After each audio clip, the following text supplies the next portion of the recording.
Chapter 1. Here Comes Charlie.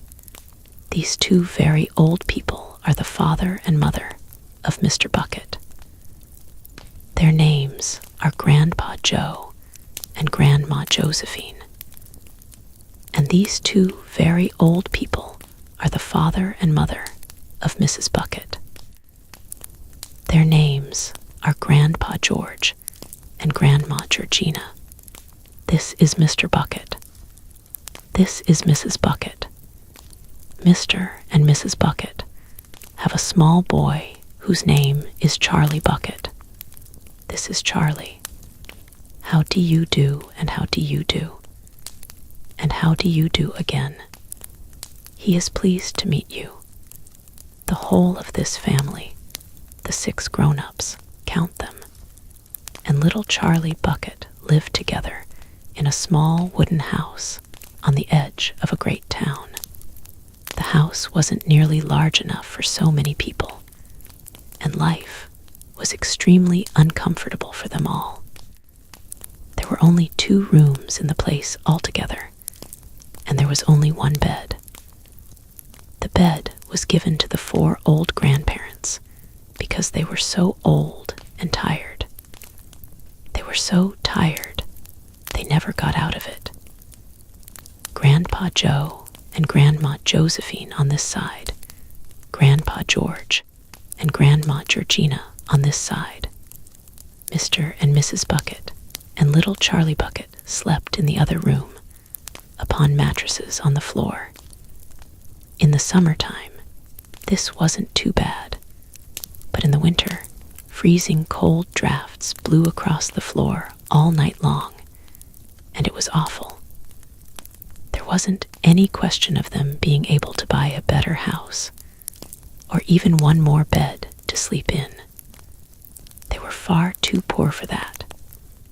Mr. Bucket was the only person in the family with a job.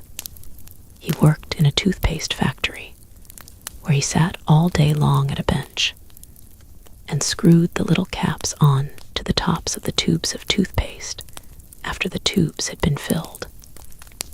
But a toothpaste cap screwer is never paid very much money, and poor Mr. Bucket, however hard he worked and however fast he screwed on the caps, was never able to make enough to buy 1/2 of the things that so large a family needed. There wasn't even enough money to buy proper food for them all. The only meals they could afford were bread and margarine for breakfast, boiled potatoes and cabbage for lunch, and cabbage soup for supper. Sundays were a bit better. They all looked forward to Sundays, because then, although they had exactly the same, everyone was allowed a second helping. The Buckets, of course, didn't starve, but every one of them, the 2 old grandfathers, the 2 old grandmothers, Charlie's father, Charlie's mother, and especially little Charlie himself, went about from morning till night with a horrible empty feeling in their tummies. Charlie felt it worst of all, and although his father and mother often went without their own share of lunch or supper so that they could give it to him, it still wasn't nearly enough for a growing boy. He desperately wanted something more filling and satisfying than cabbage and cabbage soup. The one thing he longed for more than anything else was chocolate. Walking to school in the mornings, Charlie could see great slabs of chocolate piled up high in the shop windows, and he would stop and stare and press his nose against the glass, his mouth watering like mad. Many times a day, he would see other children taking bars of creamy chocolate out of their pockets and munching them greedily, and that, of course, was pure torture. Only once a year, on his birthday, did Charlie Bucket ever get to taste a bit of chocolate. The whole family saved up their money for that special occasion, and when the great day arrived, Charlie was always presented with one small chocolate bar to eat, all by himself.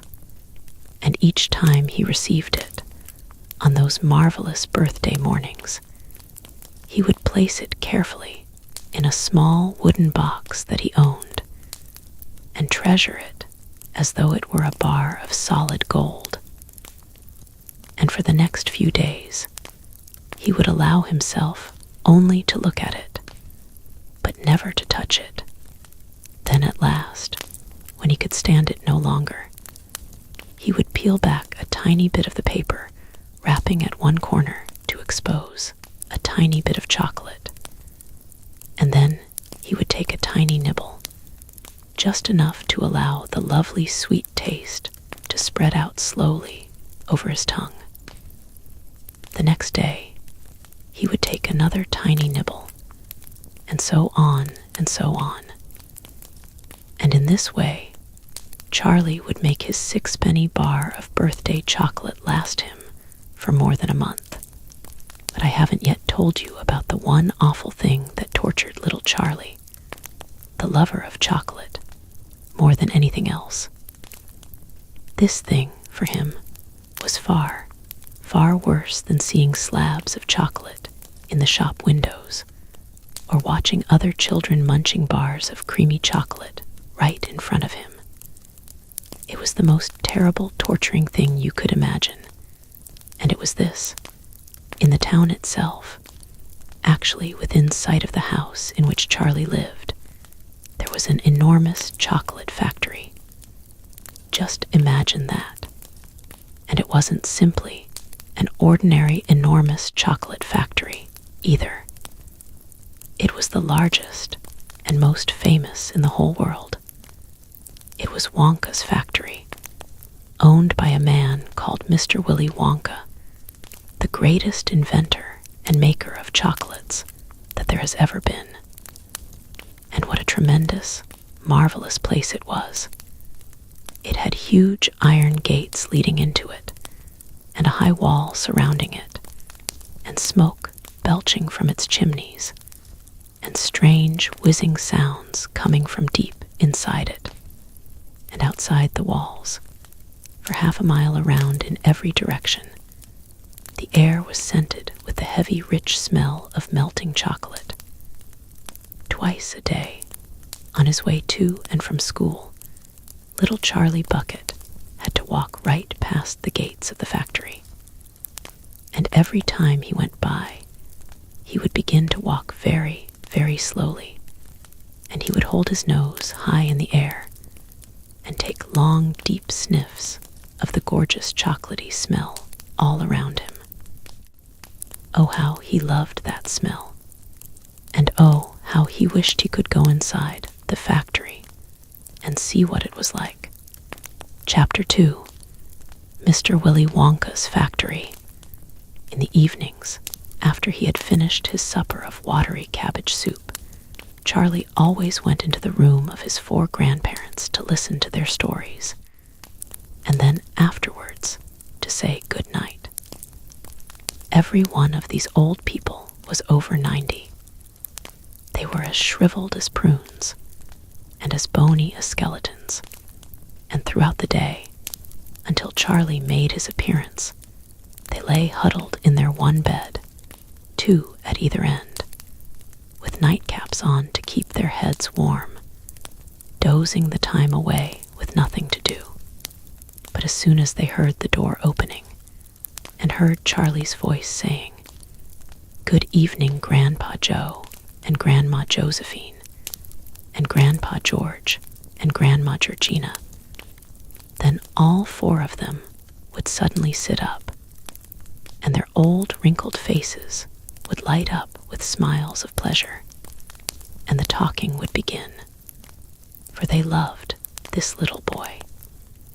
He was the only bright thing in their lives, and his evening visits were something that they looked forward to all day long. Often Charlie's mother and father would come in as well and stand by the door listening to the stories that the old people told. And thus, for perhaps half an hour every night, this room would become a happy place, and the whole family would forget that it was hungry and poor. One evening, when Charlie went in to see his grandparents, he said to them, "Is it really true that Wonka's chocolate factory is the biggest in the world?" "True," cried all four of them at once. "Of course it's true. Good heavens, didn't you know that? It's about 50 times as big as any other. And is Mr. Willy Wonka really the cleverest chocolate maker in the world?" "My dear boy," said Grandpa Joe, raising himself up a little higher on his pillow, "Mr. Willy Wonka is the most amazing, the most fantastic, the most extraordinary chocolate maker the world has ever seen. I thought everybody knew that. I knew he was famous, Grandpa Joe, and I knew he was very clever." "Clever," cried the old man. "He's more than that. He's a magician with chocolate. He can make anything he wants. Isn't that a fact, my dears?" The other three old people nodded their heads slowly up and down and said, "Absolutely true. Just as true as can be." And Grandpa Joe said, "You mean to say I've never told you about Mr. Willy Wonka and his factory?" "Never," answered little Charlie. "Good heavens above. I don't know what's the matter with me. Will you tell me now, Grandpa Joe, please?" "I certainly will. Sit down beside me on the bed, my dear, and listen carefully." Grandpa Joe was the oldest of the four grandparents. He was 96 and a half, and that is just about as old as anybody can be. Like all extremely old people, he was delicate and weak, and throughout the day he spoke very little. But in the evenings, when Charlie, his beloved grandson, was in the room, he seemed in some marvelous way to grow quite young again. All his tiredness fell away from him, and he became as eager and excited as a young boy.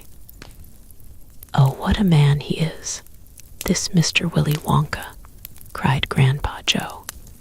"Do you know, for example, that he has himself invented more than 200 new kinds of chocolate bars, each with a different center, each far sweeter and creamier, and more delicious than anything the other chocolate factories can make?" "Perfectly true," cried Grandma Josephine. "And he sends them to all the four corners of the earth. Isn't that so, Grandpa Joe?" "It is, my dear, it is. And to all the kings and presidents of the world as well. But it isn't only chocolate bars that he makes. Oh dear me, no. He has some really fantastic inventions up his sleeve, Mr. Willy Wonka has. Did you know that he's invented a way of making chocolate ice cream so that it stays cold for hours and hours without being in the refrigerator? You can even leave it lying in the sun all morning on a hot day and it won't go runny." "But that's impossible," said little Charlie, staring at his grandfather. "Of course it's impossible," cried Grandpa Joe. "It's completely absurd. But Mr. Willy Wonka has done it." "Quite right," the others agreed, nodding their heads. "Mr. Wonka has done it." And then again, Grandpa Joe went on speaking very slowly now, so that Charlie wouldn't miss a word. "Mr. Willy Wonka can make marshmallows that taste of violets, and rich caramels that change color every 10 seconds as you suck them, and little feathery sweets that melt away deliriously the moment you put them between your lips. He can make chewing gum that never loses its taste, and sugar balloons that you can blow up to enormous sizes before you pop them with a pin and gobble them up. And, by a most secret method, He can make lovely blue birds' eggs with black spots on them. And when you put one of these in your mouth, it gradually gets smaller and smaller until suddenly there is nothing left except a tiny little pink sugary baby bird sitting on the tip of your tongue. Grandpa Joe paused and ran the point of his tongue slowly over his lips. "It makes my mouth water just thinking about it," he said. "Mine too," said little Charlie. "But please go on." While they were talking, Mr. and Mrs. Bucket, Charlie's mother and father, had come quietly into the room, and now both were standing just inside the door, listening. "Tell Charlie about that crazy Indian prince," said Grandma Josephine. "He'd like to hear that." "You mean Prince Pondicherry," said Grandpa Joe, and he began chuckling with laughter. "Completely dotty," said Grandpa George. "But very rich," said Grandma Georgina. "What did he do?" asked Charlie eagerly. "Listen," said Grandpa Joe, "and I'll tell you." Chapter 3. Mr. Wonka and the Indian Prince. Prince Pondicherry wrote a letter to Mr. Willy Wonka, said Grandpa Joe, and asked him to come all the way out to India and build him a colossal palace entirely out of chocolate. Did Mr. Wonka do it, Grandpa? He did indeed. And what a palace it was. It had 100 rooms, and everything was made of either dark or light chocolate. The bricks were chocolate, and the cement holding them together was chocolate, and the windows were chocolate, and all the walls and ceilings were made of chocolate. So were the carpets, and the pictures, and the furniture, and the beds. And when you turned on the taps in the bathroom, hot chocolate came pouring out. When it was all finished, Mr. Wonka said to Prince Pondicherry, "I warn you, though, it won't last very long, so you'd better start eating it right away." "Nonsense," shouted the prince. "I'm not going to eat my palace. I'm not even going to nibble the staircase or lick the walls.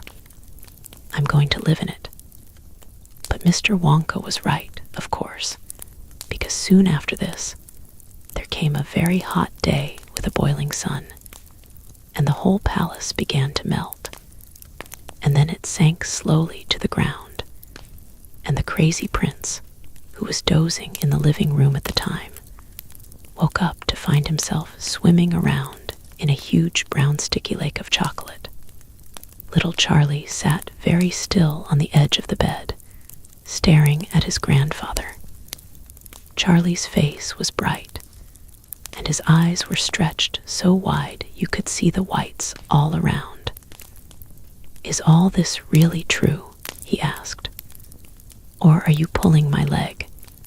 "It's true," cried all 4 of the old people at once. "Of course it's true. Ask anyone you like. And I'll tell you something else that's true," said Grandpa Joe. And now he leaned closer to Charlie and lowered his voice to a soft, secret whisper. "Nobody ever comes out." "Out of where?" asked Charlie. "And nobody ever goes in." "In where?" cried Charlie. "Wonka's factory, of course." "Grandpa, what do you mean?" "I mean workers, Charlie. Workers. All factories," said Grandpa Joe, "have workers streaming in and out of the gates in the mornings and evenings, except Wonka's. Have you ever seen a single person going into that place or coming out?" Little Charlie looked slowly around at each of the 4 old faces, one after the other, and they all looked back at him. They were friendly, smiling faces, but they were also quite serious. There was no sign of joking or leg pulling on any of them.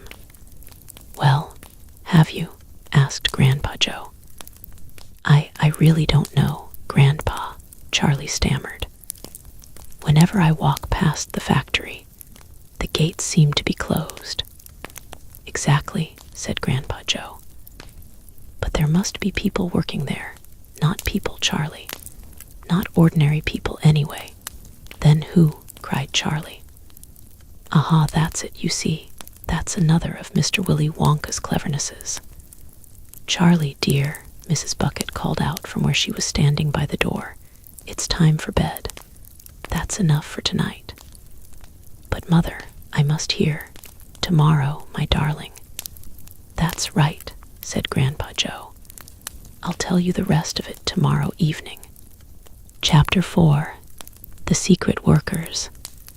The next evening, Grandpa Joe went on with his story. "You see, Charlie," he said, "not so very long ago there used to be thousands of people working in Mr. Willy Wonka's factory. Then one day, all of a sudden, Mr. Wonka had to ask every single one of them to leave, to go home, never to come back." "But why?" asked Charlie. "Because of spies." "Spies?" "Yes. All the other chocolate makers, you see, had begun to grow jealous of the wonderful sweets that Mr. Wonka was making, and they started sending in spies to steal his secret recipes. The spies took jobs in the Wonka factory, pretending that they were ordinary workers, and while they were there, each one of them found out exactly how a certain special thing was made. And did they go back to their own factories and tell?" asked Charlie. "They must have," answered Grandpa Joe, "because soon after that, Fickelgruber's factory started making an ice cream that would never melt, even in the hottest sun.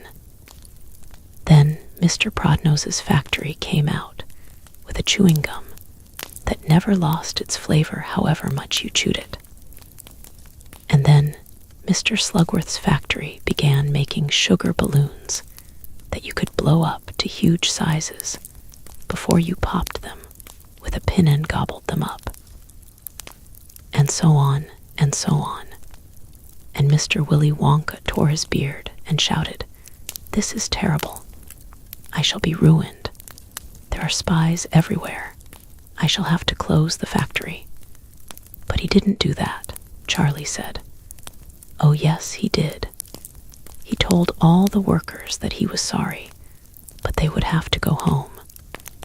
Then he shut the main gates and fastened them with a chain. And suddenly, Wonka's giant chocolate factory became silent and deserted. The chimneys stopped smoking, the machines stopped whirring, and from then on, not a single chocolate or sweet was made.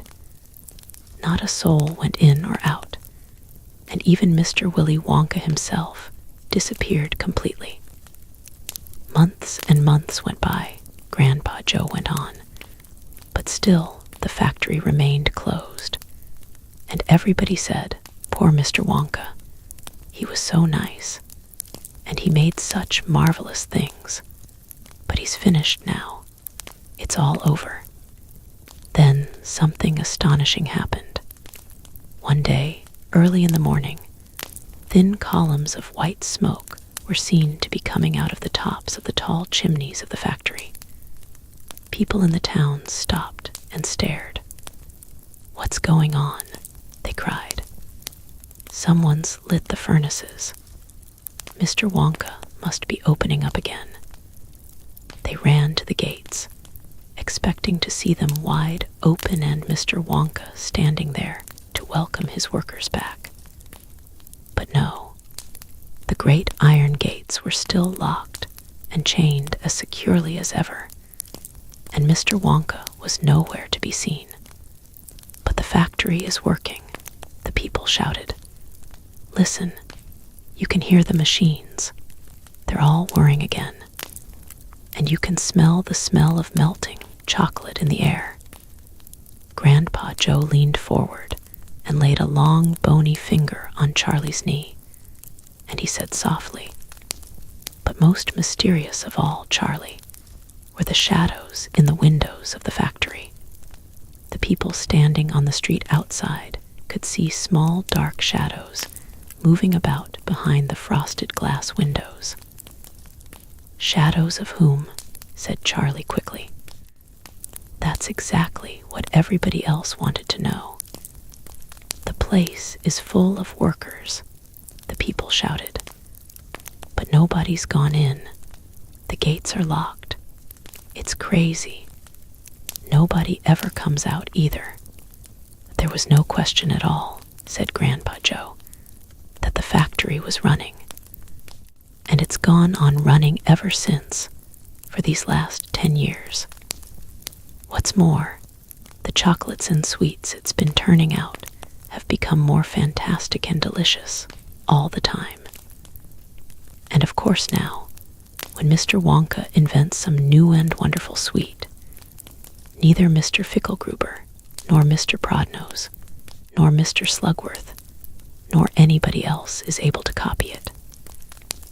No spies can go into the factory to find out how it is made. "But Grandpa, who?" cried Charlie. "Who is Mr. Wonka using to do all the work in the factory?" "Nobody knows, Charlie. But that's absurd. Hasn't someone asked Mr. Wonka?"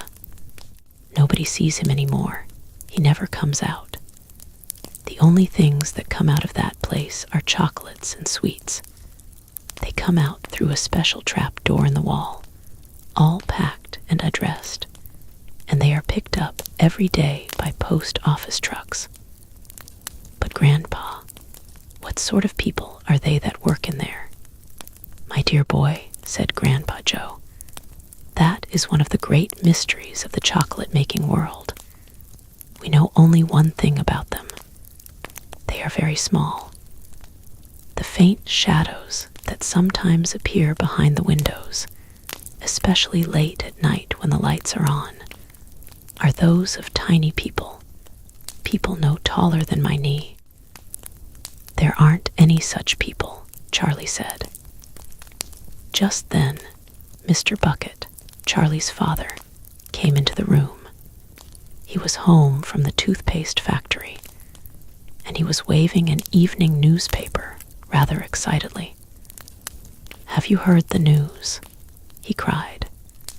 He held up the paper so that they could see the huge headline. The headline said, "Wonka Factory to be opened at last to lucky few." Chapter 5, The Golden Tickets. "You mean people are actually going to be allowed to go inside the factory?" cried Grandpa Joe. "Read us what it says quickly." "All right," said Mr. Bucket, smoothing out the newspaper. "Listen. Evening Bulletin.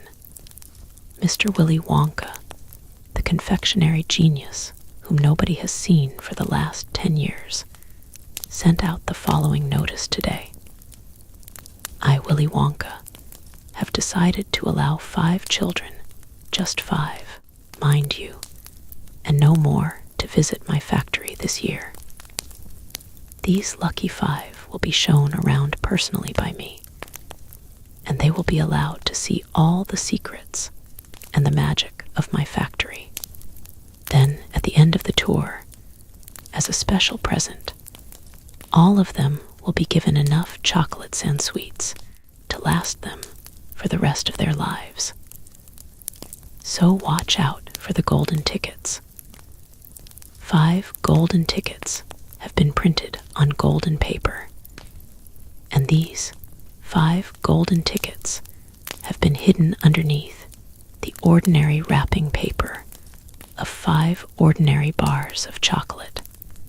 These 5 chocolate bars may be anywhere, in any shop, in any street, in any town, in any country in the world, upon any counter where Wonka's sweets are sold.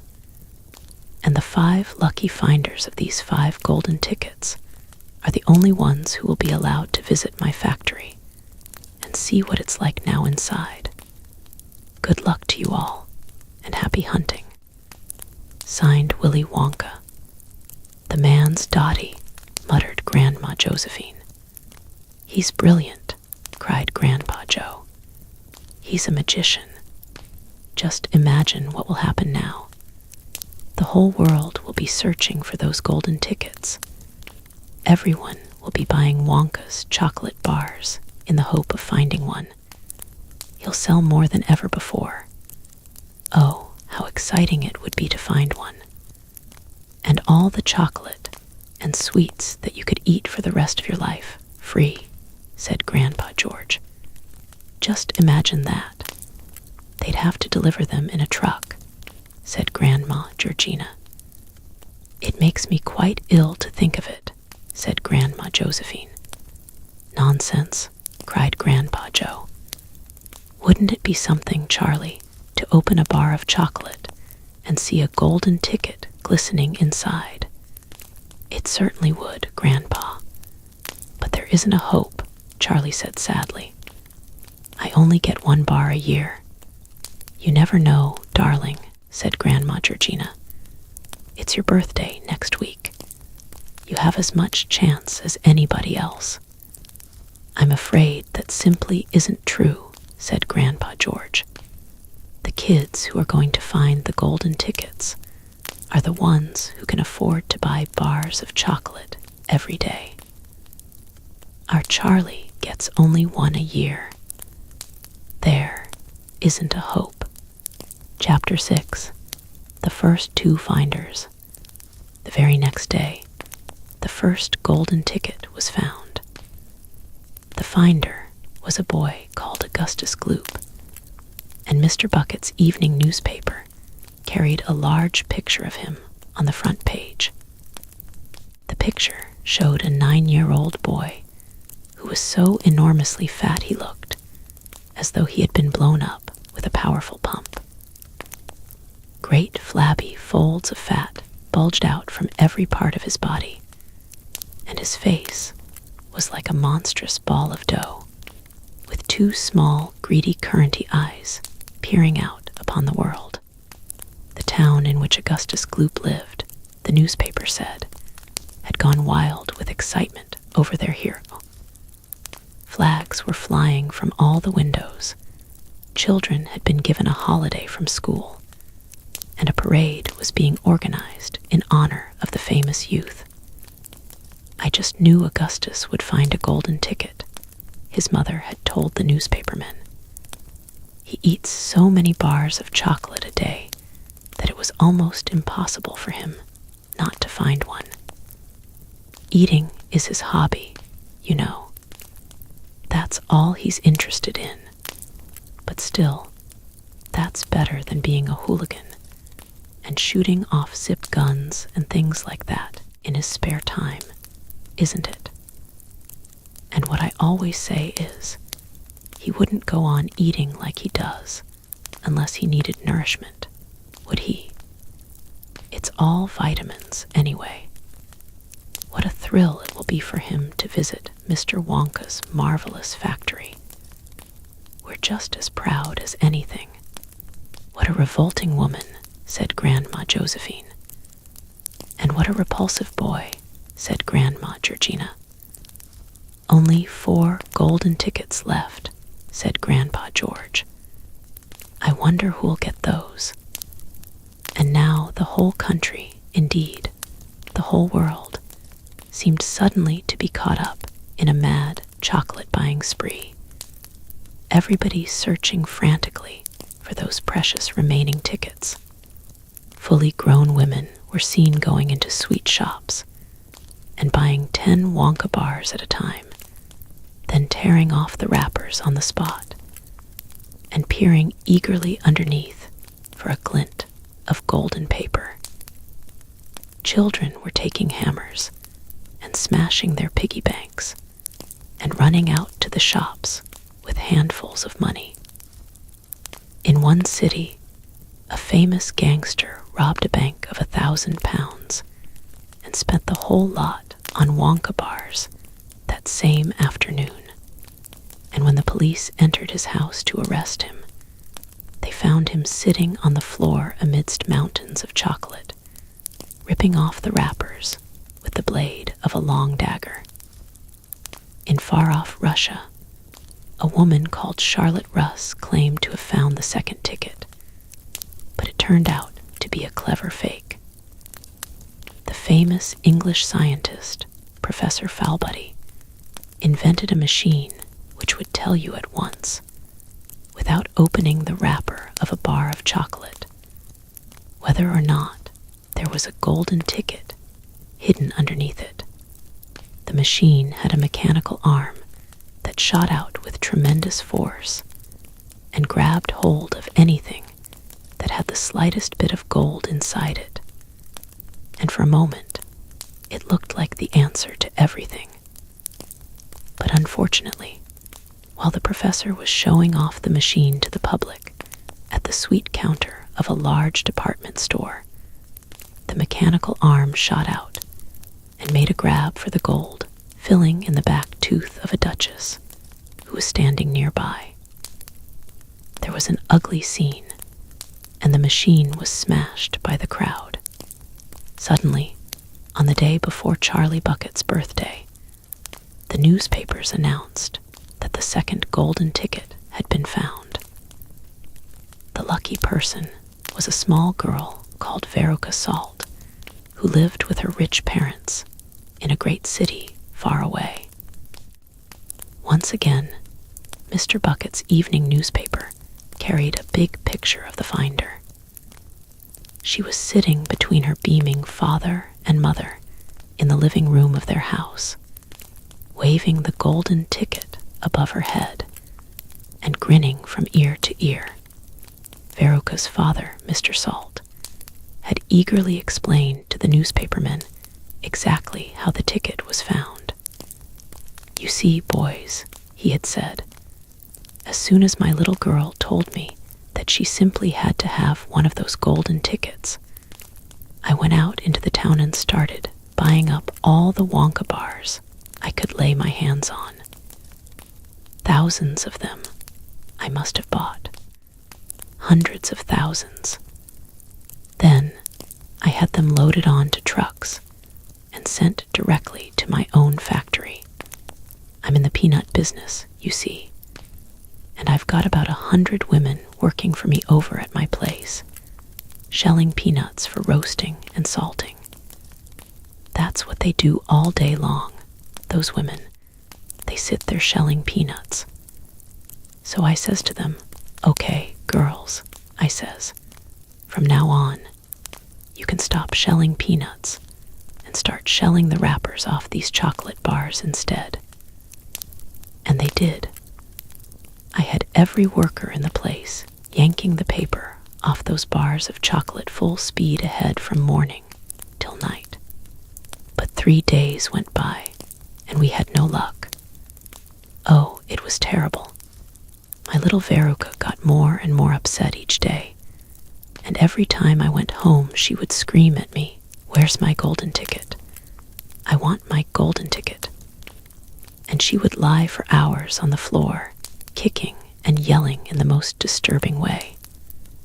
Well, I just hated to see my little girl feeling unhappy like that, so I vowed I would keep up the search until I'd got her what she wanted. Then, suddenly, on the evening of the 4th day, one of my women workers yelled, 'I've got it, a golden ticket.' And I said, 'Give it to me, quick.' And she did. And I rushed it home and gave it to my darling Veruca. And now she's all smiles, and we have a happy home once again." "That's even worse than the fat boy," said Grandma Josephine. "She needs a really good spanking," said Grandma Georgina. "I don't think the girl's father played it quite fair, Grandpa, do you?" Charlie murmured. "He spoils her," Grandpa Joe said. "And no good can ever come from spoiling a child like that, Charlie. You mark my words." "Come to bed, my darling," said Charlie's mother. "Tomorrow's your birthday, don't forget that, so I expect you'll be up early to open your present." "A Wonka chocolate bar," cried Charlie. "It is a Wonka bar, isn't it?" "Yes, my love," his mother said. "Of course it is." "Oh, Wouldn't it be wonderful if I found the third golden ticket inside it? Charlie said. Bring it in here when you get it, Grandpa Joe said. Then we can all watch you taking off the wrapper. Chapter 7, Charlie's Birthday. Happy birthday, cried the 4 old grandparents as Charlie came into their room early the next morning. Charlie smiled nervously and sat down on the edge of the bed. He was holding his present, his only present, very carefully in his 2 hands. Wonka's Whipple Scrumptious Fudgemallow Delight, it said on the wrapper. The 4 old people, 2 at either end of the bed, propped themselves up on their pillows and stared with anxious eyes at the bar of chocolate in Charlie's hands. Mr. and Mrs. Bucket came in and stood at the foot of the bed, watching Charlie. The room became silent. Everybody was waiting now for Charlie to start opening his present. Charlie looked down at the bar of chocolate. He ran his fingers slowly back and forth along the length of it, stroking it lovingly, and the shiny paper wrapper made little sharp, crackly noises in the quiet room. Then Mrs. Bucket said gently, "You mustn't be too disappointed, my darling, if you don't find what you're looking for underneath that wrapper. You really can't expect to be as lucky as all that." "She's quite right," Mr. Bucket said. Charlie didn't say anything. "After all," Grandma Josephine said, "in the whole wide world, there are only 3 tickets left to be found." "The thing to remember," Grandma Georgina said, "is that whatever happens, you'll still have the bar of chocolate." "Wonka's Whipple Scrumptious Fudgemallow Delight," cried Grandpa George. "It's the best of them all. You'll just love it." "Yes," Charlie whispered. "I know. Just forget all about those golden tickets and enjoy the chocolate," Grandpa Joe said. "Why don't you do that?" They all knew it was ridiculous to expect this one poor little bar of chocolate to have a magic ticket inside it, and they were trying as gently and as kindly as they could to prepare Charlie for the disappointment. But there was one other thing that the grown-ups also knew, and it was this, that however small the chance might be of striking lucky, the chance was there. The chance had to be there. This particular bar of chocolate had as much chance as any other of having a golden ticket, and that was why all the grandparents and parents in the room were actually just as tense and excited as Charlie was, although they were pretending to be very calm. "You'd better go ahead and open it up, or you'll be late for school," Grandpa Joe said. "You might as well get it over with," Grandpa George said. "Open it, my dear," Grandma Georgina said. "Please open it. You're making me jumpy." Very slowly, Charlie's fingers began to tear open one small corner of the wrapping paper. The old people in the bed all leaned forward, craning their scraggy necks. Then, suddenly, as though he couldn't bear the suspense any longer, Charlie tore the wrapper right down the middle, and onto his lap there fell a light brown, creamy-colored bar of chocolate. There was no sign of a golden ticket anywhere. "Well, that's that," said Grandpa Joe brightly. "It's just what we expected." Charlie looked up. 4 kind old faces were watching him intently from the bed. He smiled at them, a small, sad smile, and then he shrugged his shoulders and picked up the chocolate bar and held it out to his mother and said, "Here, Mother, have a bit. We'll share it. I want everybody to taste it." "Certainly not," his mother said. And the others all cried, "No, no, we wouldn't dream dream of it. It's all yours." "Please," begged Charlie, turning round and offering it to Grandpa Joe. But neither he nor anyone else would take even a tiny bit.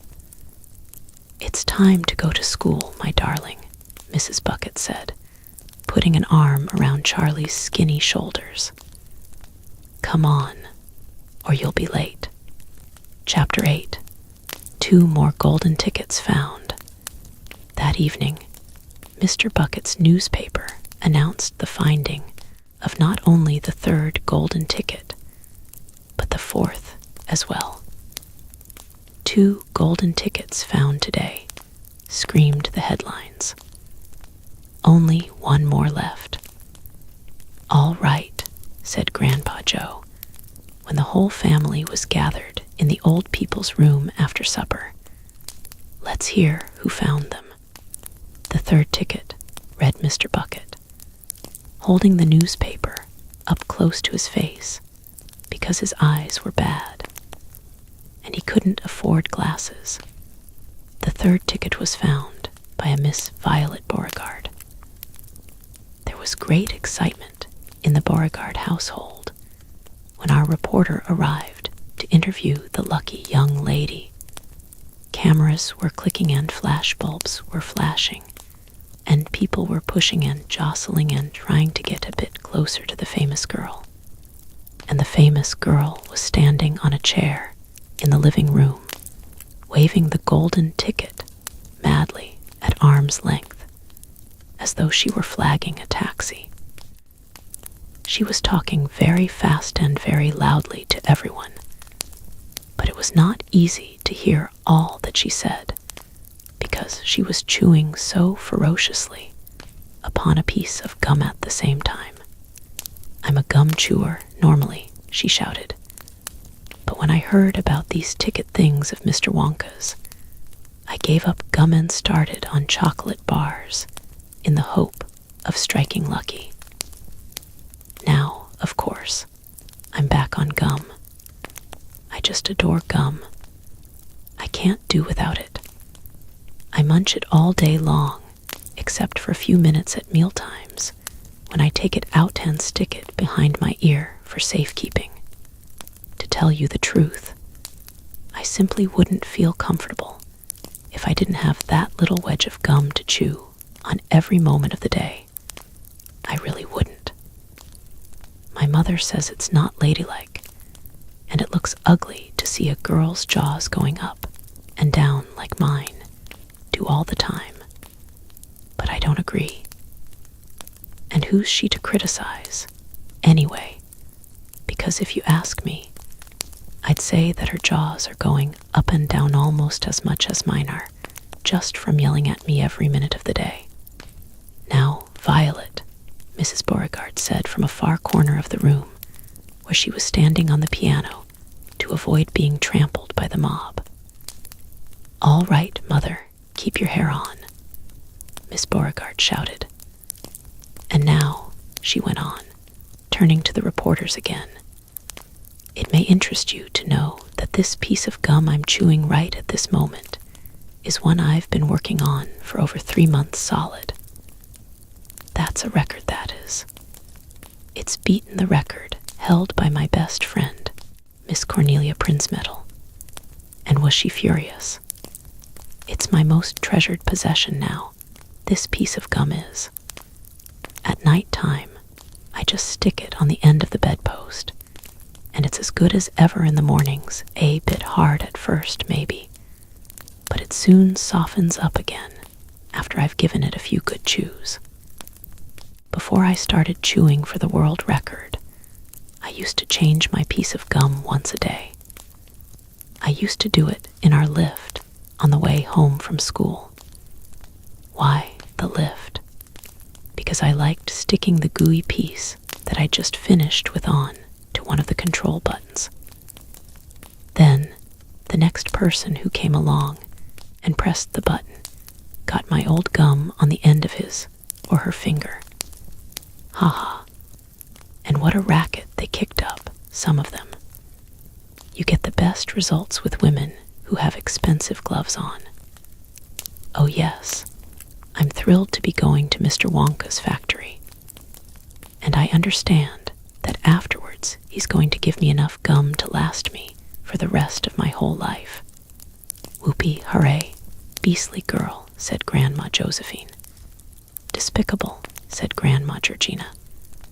She'll come to a sticky end one day, chewing all that gum, you see if she doesn't. And who got the 4th golden ticket? Charlie asked. Now, let me see, said Mr. Bucket, peering at the newspaper again. Ah yes, here we are. The 4th golden ticket, he read, was found by a boy called Mike Teavee. Another bad lot, I'll be bound, muttered Grandma Josephine. Don't interrupt, Grandma, said Mrs. Bucket. The Teavee household, said Mr. Bucket, going on with his reading, was crammed, like all the others, with excited visitors when our reporter arrived. But young Mike Teavee, the lucky winner, seemed extremely annoyed by the whole business. Can't you fools see I'm watching television? He said angrily. I wish you wouldn't interrupt. The 9-year-old boy was seated before an enormous television set, with his eyes glued to the screen, and he was watching a film in which one bunch of gangsters was shooting up another bunch of gangsters with machine guns. Mike Teavee himself had no less than 18 toy pistols of various sizes hanging from belts around his body, and every now and again he would leap up into the air and fire off half a dozen rounds from one or another of these weapons. Quiet, he shouted, when someone tried to ask him a question. Didn't I tell you not to interrupt? This show's an absolute whiz-banger. It's terrific. I watch it every day. I watch all of them every day, even the rotten ones, where there's no shooting. I like the gangsters best. They're terrific, those gangsters. Especially when they start pumping each other full of lead, or flashing the old stilettos, or giving each other the 1-2-3 with their knuckle dusters. Gosh, what wouldn't I give to be doing that myself? It's the life, I tell you. It's terrific. That's quite enough, snapped Grandma Josephine. I can't bear to listen to it. Nor me, said Grandma Georgina. Do all children behave like this nowadays, like these brats we've been hearing about? Of course not, said Mr. Bucket, smiling at the old lady in the bed. Some do, of course. In fact, quite a lot of them do. But not all. And now there's only one ticket left, said Grandpa George. Quite so, sniffed Grandma Georgina. And just as sure as I'll be having cabbage soup for supper tomorrow, that ticket'll go to some nasty little beast who doesn't deserve it. Chapter 9. Grandpa Joe Takes a Gamble. The next day, when Charlie came home from school and went in to see his grandparents, he found that only Grandpa Joe was awake. The other 3 were all snoring loudly. Shh, whispered Grandpa Joe, and he beckoned Charlie to come closer. Charlie tiptoed over and stood beside the bed. The old man gave Charlie a sly grin, and then he started rummaging under his pillow with one hand. And when the hand came out again, there was an ancient leather purse clutched in the fingers. Under cover of the bedclothes, the old man opened the purse and tipped it upside down. Out fell a single silver sixpence. It's my secret hoard, he whispered. The others don't know I've got it. And now, you and I are going to have one more fling at finding that last ticket. How about it, eh? But you'll have to help me. Are you sure you want to spend your money on that, Grandpa? Charlie whispered. Of course I'm sure, spluttered the old man excitedly. Don't stand there arguing. I'm as keen as you are to find that ticket. Here, Take the money and run down the street to the nearest shop and buy the first Wonka bar you see and bring it straight back to me, and we'll open it together." Charlie took the little silver coin and slipped quickly out of the room. In 5 minutes, he was back. "Have you got it?" whispered Grandpa Joe, his eyes shining with excitement. Charlie nodded and held out the bar of chocolate. "Wonka's Crunchy Nutty Surprise," it said on the wrapper.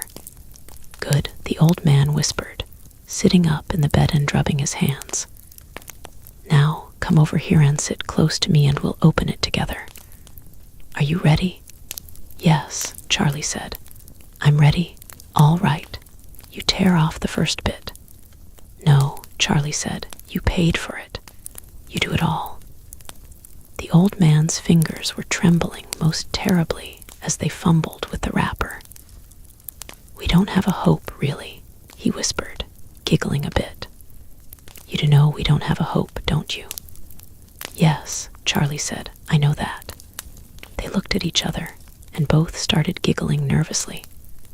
"Mind you," said Grandpa Joe, "there is just that tiny chance that it might be the one, don't you agree?" "Yes," Charlie said. "Of course. Why don't you open it, Grandpa?" "All in good time, my boy, all in good time." "Which end do you think I ought to open first?" "That corner, the one furthest from you. Just tear off a tiny bit, but not quite enough for us to see anything." "Like that," said the old man. "Yes, now a little bit more. You finish it," said Grandpa Joe. "I'm too nervous." "No, Grandpa, you must do it yourself." "Very well then, here goes." He tore off the wrapper. They both stared at what lay underneath. It was a bar of chocolate, nothing more. All at once, they both saw the funny side of the whole thing, and they burst into peals of laughter. "What on earth's going on?"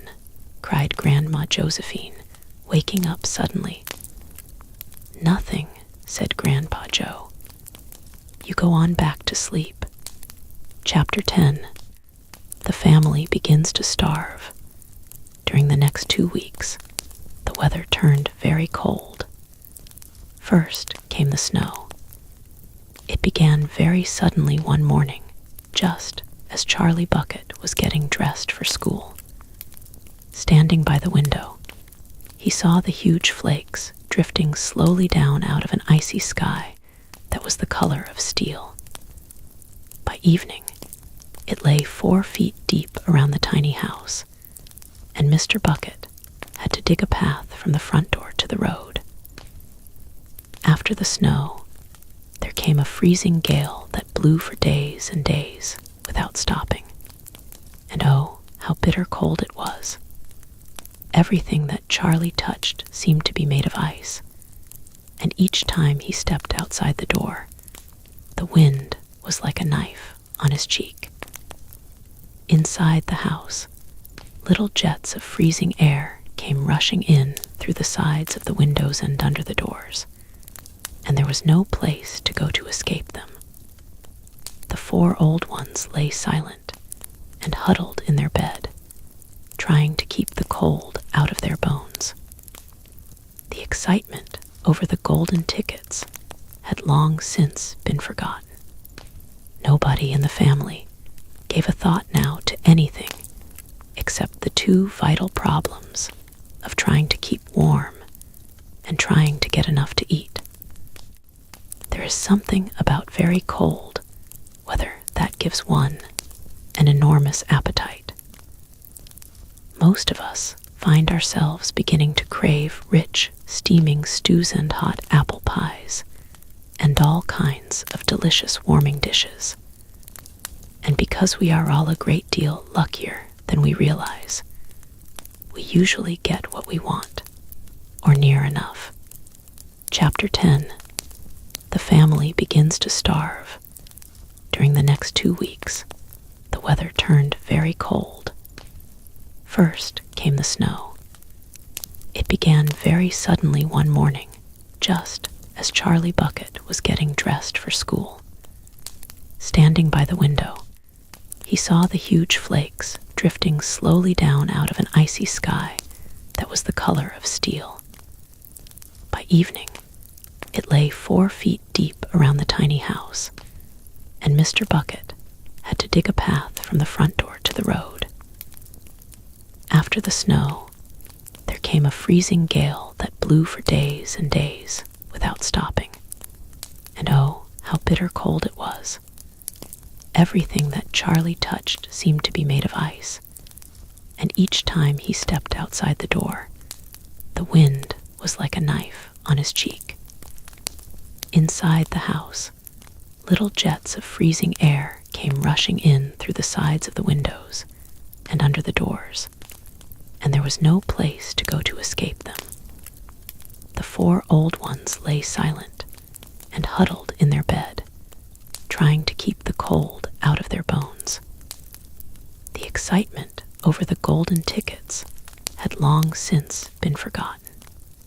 Nobody in the family gave a thought now to anything except the 2 vital problems of trying to keep warm and trying to get enough to eat. There is something about very cold weather that gives one an enormous appetite. Most of us find ourselves beginning to crave rich, steaming stews and hot apple pies and all kinds of delicious warming dishes. And because we are all a great deal luckier than we realize, we usually get what we want, or near enough. But Charlie Bucket never got what he wanted because the family couldn't afford it. And as the cold weather went on and on, he became ravenously and desperately hungry. Both bars of chocolate, the birthday one and the one Grandpa Joe had bought, had long since been nibbled away, and all he got now were those thin, cabbagey meals 3 times a day. Then all at once, the meals became even thinner. The reason for this was that the toothpaste factory, the place where Mr. Bucket worked, suddenly went bust and had to close down. Quickly, Mr. Bucket tried to get another job, but he had no luck. In the end, the only way in which he managed to earn a few pennies was by shoveling snow in the streets. But it wasn't enough to buy even a quarter of the food that 7 people needed. The situation became desperate. Breakfast was a single slice of bread for each person now, and lunch was maybe half a boiled potato. Slowly, but surely, everybody in the house began to starve.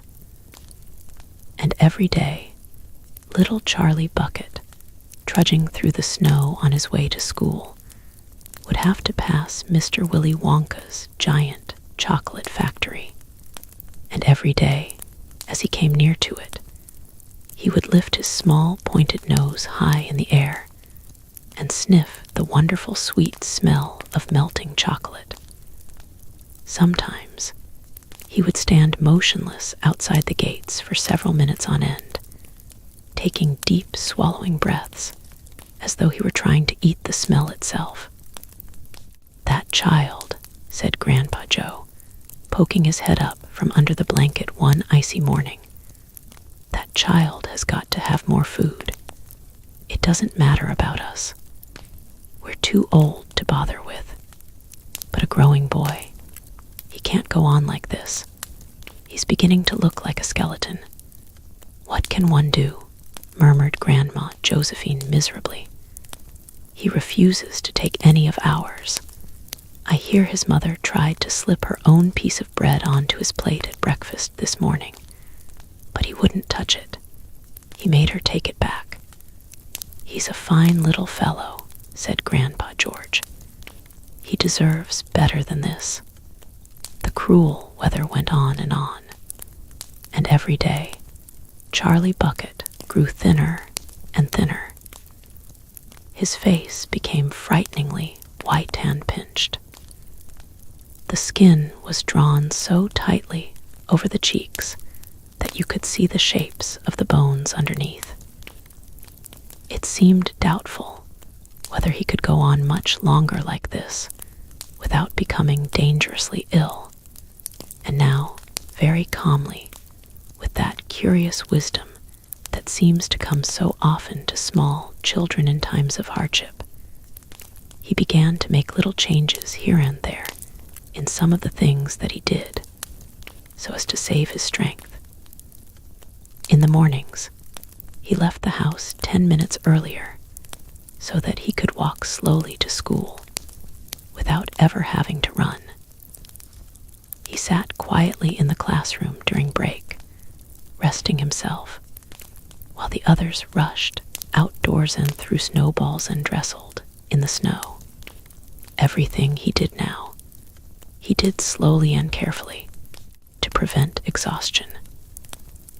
Then one afternoon, walking back home with the icy wind in his face, and incidentally feeling hungrier than he had ever felt before, his eye was caught suddenly by something silvery lying in the gutter, in the snow.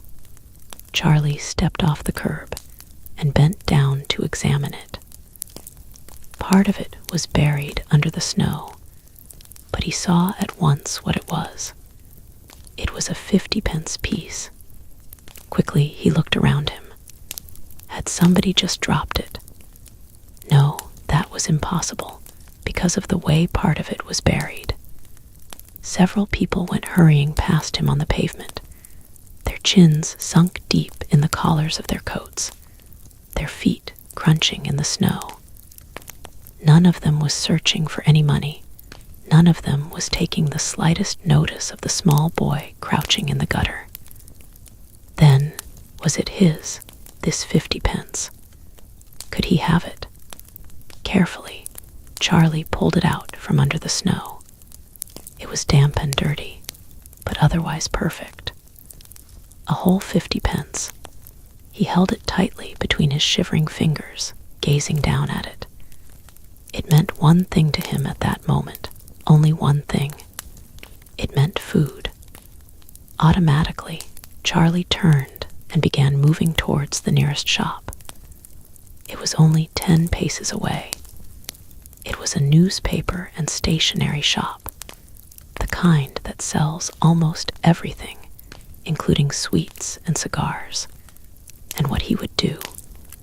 He whispered quickly to himself. He would buy one luscious bar of chocolate and Digital up. Every bit of it. Right then and there. And the rest of the money he would take straight back home and give to his mother. Chapter 11. The Miracle. Charlie entered the shop and laid the damp 50 pence on the counter. "One Wonka's Whipple Scrumptious Fudge Mallow Delight," he said, remembering how much he had loved the one he had on his birthday. The man behind the counter looked fat and well-fed. He had big lips and fat cheeks, and a very fat neck. The fat around his neck bulged out all around the top of his collar, like a rubber ring. He turned and reached behind him for the chocolate bar. Then he turned back again and handed it to Charlie. Charlie grabbed it and quickly tore off the wrapper and took an enormous bite. Then he took another and another. And oh, the joy of being able to cram large pieces of something sweet and solid into one's mouth. The sheer, blissful joy of being able to fill one's mouth with rich, solid food. "You look like you wanted that one, Sonny," the shopkeeper said pleasantly. Charlie nodded, his mouth bulging with chocolate. The shopkeeper put Charlie's change on the counter. "Take it easy," he said. "It'll give you a tummy ache if you swallow it like that without chewing." Charlie went on wolfing the chocolate. He couldn't stop, and in less than half a minute, the whole thing had disappeared down his throat. He was quite out of breath, but he he felt marvelously, extraordinarily happy. He reached out a hand to take the change. Then he paused. His eyes were just above the level of the counter. They were staring at the silver coins lying there. The coins were all 5-penny pieces. There were 9 of them altogether. Surely it wouldn't matter if he spent just one more. "I think," he said quietly, "I think I'll have just one more of those chocolate bars. The same kind as before, please." "Why not?" the fat shopkeeper said, reaching behind him again and taking another Whipple scrumptious fudge melodolite from the shelf. He laid it on the counter. Charlie picked it up and tore off the wrapper, and suddenly, from underneath the wrapper, there came a brilliant flash of gold. Charlie's heart stood still. "It's a golden ticket," screamed the shopkeeper, leaping about a foot in the air. "You've got a golden ticket. You found the last golden ticket. Hey, would you believe it? Come and look at this, everybody. The kids found Wonka's last golden ticket. There it is. It's right here in his hands." It seemed as though the shopkeeper might be going to have a fit. "In my shop, too," he yelled. "He found it right here in my own little shop. Somebody call the newspapers quick and let them know. Watch out now, Sonny. Don't tear it as you unwrap it. That thing's precious." In a few seconds, there was a crowd of about 20 people clustering around Charlie, and many more were pushing their way in from the street. Everybody wanted to get a look at the golden ticketent at the Lucky Finder. "Where is it?" somebody shouted. "Hold it up so all of us can see it." "There it is there," someone else shouted. "He's holding it in his hands. See the gold shining. How did he manage to find it, I'd like to know," a large boy shouted angrily. 20 bars a day I've been buying for weeks and weeks. Think of all the free stuff he'll be getting too," another boy said enviously. "A lifetime supply. He'll need it, the skinny little shrimp," a girl said, laughing. Charlie hadn't moved. He hadn't even unwrapped the golden ticket from around the chocolate. He was standing very still, holding it tightly with both hands, while the crowd pushed and shouted all around him. He felt quite dizzy. There was a peculiar floating sensation coming over him, as though he were floating up in the air like a balloon. His feet didn't seem to be touching the ground at all. He could hear his heart thumping away loudly somewhere in his throat.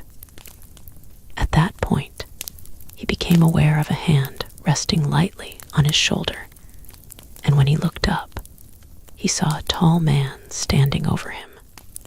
"Listen," the man whispered. "I'll buy it from you. I'll give you 50 pounds.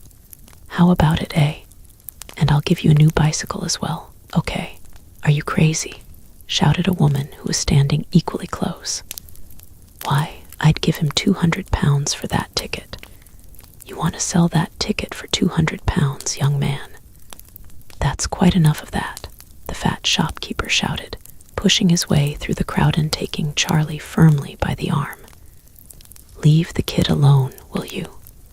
Make way there. Let him out." And to Charlie, as he led him to the door, he whispered, "Don't you let anybody have it. Take it straight home quickly before you lose it. Run all the way and don't stop till you get there, you understand?" Charlie nodded. "You know something?" the fat shopkeeper said, pausing a moment and smiling at Charlie. "I have a feeling you needed a break like this. I'm awfully glad you got it. Good luck to you, Sonny." "Thank you," Charlie said, and off he went, running through the snow as fast as his legs would go. And as he flew past Mr. Willy Wonka's factory, he turned and waved at Atan sang out, "I'll be seeing you. I'll be seeing you soon." and 5 minutes later, he arrived at his own home. Chapter 12. What it said on the golden ticket. Charlie burst through the front door, shouting, "Mother, mother, mother." Mrs. Bucket was in the old grandparents' room, serving them their evening soup. "Mother," yelled Charlie, rushing in on them like a hurricane. "Look, I've got it. Look, Mother, look. The last golden ticket. It's mine. I found some money in the street, and I bought 2 bars of chocolate, and the second one had the golden ticket. And there were crowds of people all around me wanting to see it. And the shopkeeper rescued me and I ran all the way home, and here I am. It's the 5th golden ticket, Mother, and I've found it." Mrs. Bucket simply stood and stared, while the 4 old grandparents, who were sitting up in bed balancing bowls of soup on their laps, all dropped their spoons with a clatter and froze against their pillows. For about 10 seconds there was absolute silence in the room. Nobody dared to speak or move. It was a magic moment. Then, very softly, Grandpa Joe said, "You're pulling our legs, Charlie, aren't you? You're having a little joke." "I am not," cried Charlie, rushing up to the bed and holding out the large and beautiful golden ticket for him to see. Grandpa Joe leaned forward and took a close look, his nose almost touching the ticket. The others watched him, waiting for the verdict. Then very slowly, with a slow and marvelous grin spreading all over his face, Grandpa Joe lifted his head and looked straight at Charlie. The color was rushing to his cheeks, and his eyes were wide open, shining with joy, and in the center of each eye, right in the very center, in the black pupil, a little spark of wild excitement was slowly dancing. Then the old man took a deep breath, and suddenly, with no warning whatsoever, an explosion seemed to take place inside him. He threw up his arms and yelled yippee. And at the same time, his long bony body rose up out of the bed, and his bowl of soup went flying into the face of Grandma Josephine. And in one fantastic leap, this old fellow of 96 and a half, who hadn't been out of bed these last 20 years, jumped onto the floor and started doing a dance of victory in his pajamas. "Yippee," he shouted. 3 cheers for Charlie. Hip hip, hooray. At this point, the door opened, and Mr. Bucket walked into the room. He was cold and tired, and he looked it. All day long, he had been shoveling snow in the streets. "Cripes," he cried. "What's going on in here?" It didn't take them long to tell him what had happened. "I don't believe it," he said. "It's not possible." "Show him the ticket, Charlie," shouted Grandpa Joe, who was still dancing around the floor like a dervish in his striped pajamas. "Show your father the 5th and last golden ticket in the world." "Let me see it, Charlie," Mr. Bucket said, collapsing into a chair and holding out his hand. Charlie came forward with the precious document. It was a very beautiful thing, this golden ticket, having been made, so it seemed, from a sheet of pure gold hammered out almost to the thinness of paper. On one side of it, printed by some clever method in jet black letters, was the invitation itself from Mr. Wonka. "Read it aloud," said Grandpa Joe, climbing back into bed again at last. "Let's all hear exactly what it says." Mr. Bucket held the lovely golden ticket up close to his eyes. His hands were trembling slightly, and he seemed to be overcome by the whole business. He took several deep breaths. Then he cleared his throat and said, All right, I'll read it. Here we go. Greetings to you, the lucky finder of this golden ticket, from Mr. Willy Wonka. I shake you warmly by the hand. Tremendous things are in store for you. Many wonderful surprises await you. For now, I do invite you to come to my factory and be my guest for one whole day. You and all others who are lucky enough to find my golden tickets. I, Willy Wonka, will conduct you around the factory myself, showing you everything that there is to see. And afterwards, when it is time to leave, you will be escorted home by a procession of large trucks. These trucks, I can promise you, will be loaded with enough delicious eatables to last you and your entire household for many years. If at any time thereafter you should run out of supplies, you have only to come back to the factory and show this golden ticket, and I shall be happy to refill your cupboard with whatever you want. In this way, you will be able to keep yourself supplied with tasty morsels for the rest of your life. But this is by no means the most exciting thing that will happen on the day of your visit. I am preparing other surprises that are even more marvelous and more fantastic for you, and for all my beloved golden ticket holders, mystic and marvelous surprises that will entrance, delight, intrigue, astonish, and perplex you beyond measure. In your wildest dreams, you could not imagine that such things could happen to you. Just wait and see. And now, here are your instructions.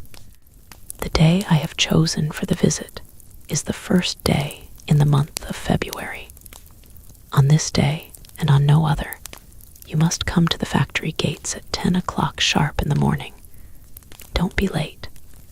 And you are allowed to bring with you either one or two members of your own family to look after you, and to ensure that you don't get into mischief.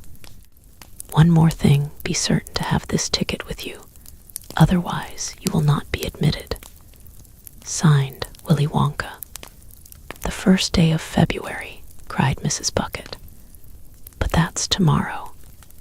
Today is the last day of January. I know it is. Cripes, said Mr. Bucket. I think you're right. You're just in time, shouted Grandpa Joe. There's not a moment to lose. You must start making preparations at once. Wash your face, comb your hair, scrub your hands, brush your teeth, blow your nose, cut your nails, polish your shoes, iron your shirt, and for heaven's sake, get all that mud off your pants. You must get ready, my boy. You must get ready for the biggest day of your life. Now don't overexcite yourself, Grandpa, Mrs. Bucket said. And don't fluster poor Charlie. We must all try to keep very calm. Now the first thing to decide is this: who's going to go with Charlie to the factory? I will, shouted Grandpa Joe, leaping out of bed once again. I'll take him. I'll look after him. You leave it to me. Mrs. Bucket smiled at the old man, then she turned to her husband and said, How about you, dear? Don't you think you ought to go? Well, Mr. Bucket said, pausing to think about it. No, I'm not so sure that I should. But you must. There's no must about it, my dear, Mr. Bucket said gently. Mind you, I'd love to go. It'll be tremendously exciting. But on the other hand, I believe that the person who really deserves to go most of all is Grandpa Joe himself. He seems to know more about it than we do. Provided, of course, that he feels well enough. Yippee, shouted Grandpa Joe, seizing Charlie by the hands and dancing round the room. He certainly seems well enough, Mrs. Bucket said, laughing. Yes, perhaps you're right after all. Perhaps Grandpa Joe should be the one to go with him. I certainly can't go myself and leave the other 3 old people all alone in bed for a whole day." "Hallelujah," yelled Grandpa Joe. "Praise the Lord."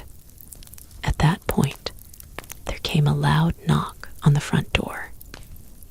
Mr. Bucket went to open it, and the next moment, swarms of newspapermen and photographers were pouring into the house. They had tracked down the finder of the 5th golden ticket, and now they all wanted to get the full story for the front pages of the morning papers.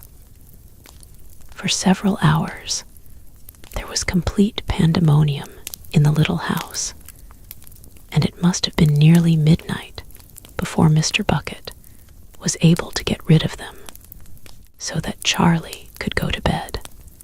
Chapter 13. The big day arrives. And you know what? Somebody else shouted back. "She's still chewing that dreadful old piece of gum she's had for 3 months. You look at her jaws. They're still working on it. Who's the big fat boy? That's Augustus Gloop. So it is. Enormous, isn't he? Fantastic. Who's the kid with a picture of the Lone Ranger stenciled on his wind cheater? That's Mike Teavee. He's the television fiend. He must be crazy. Look at all those toy pistols he's got hanging all over him.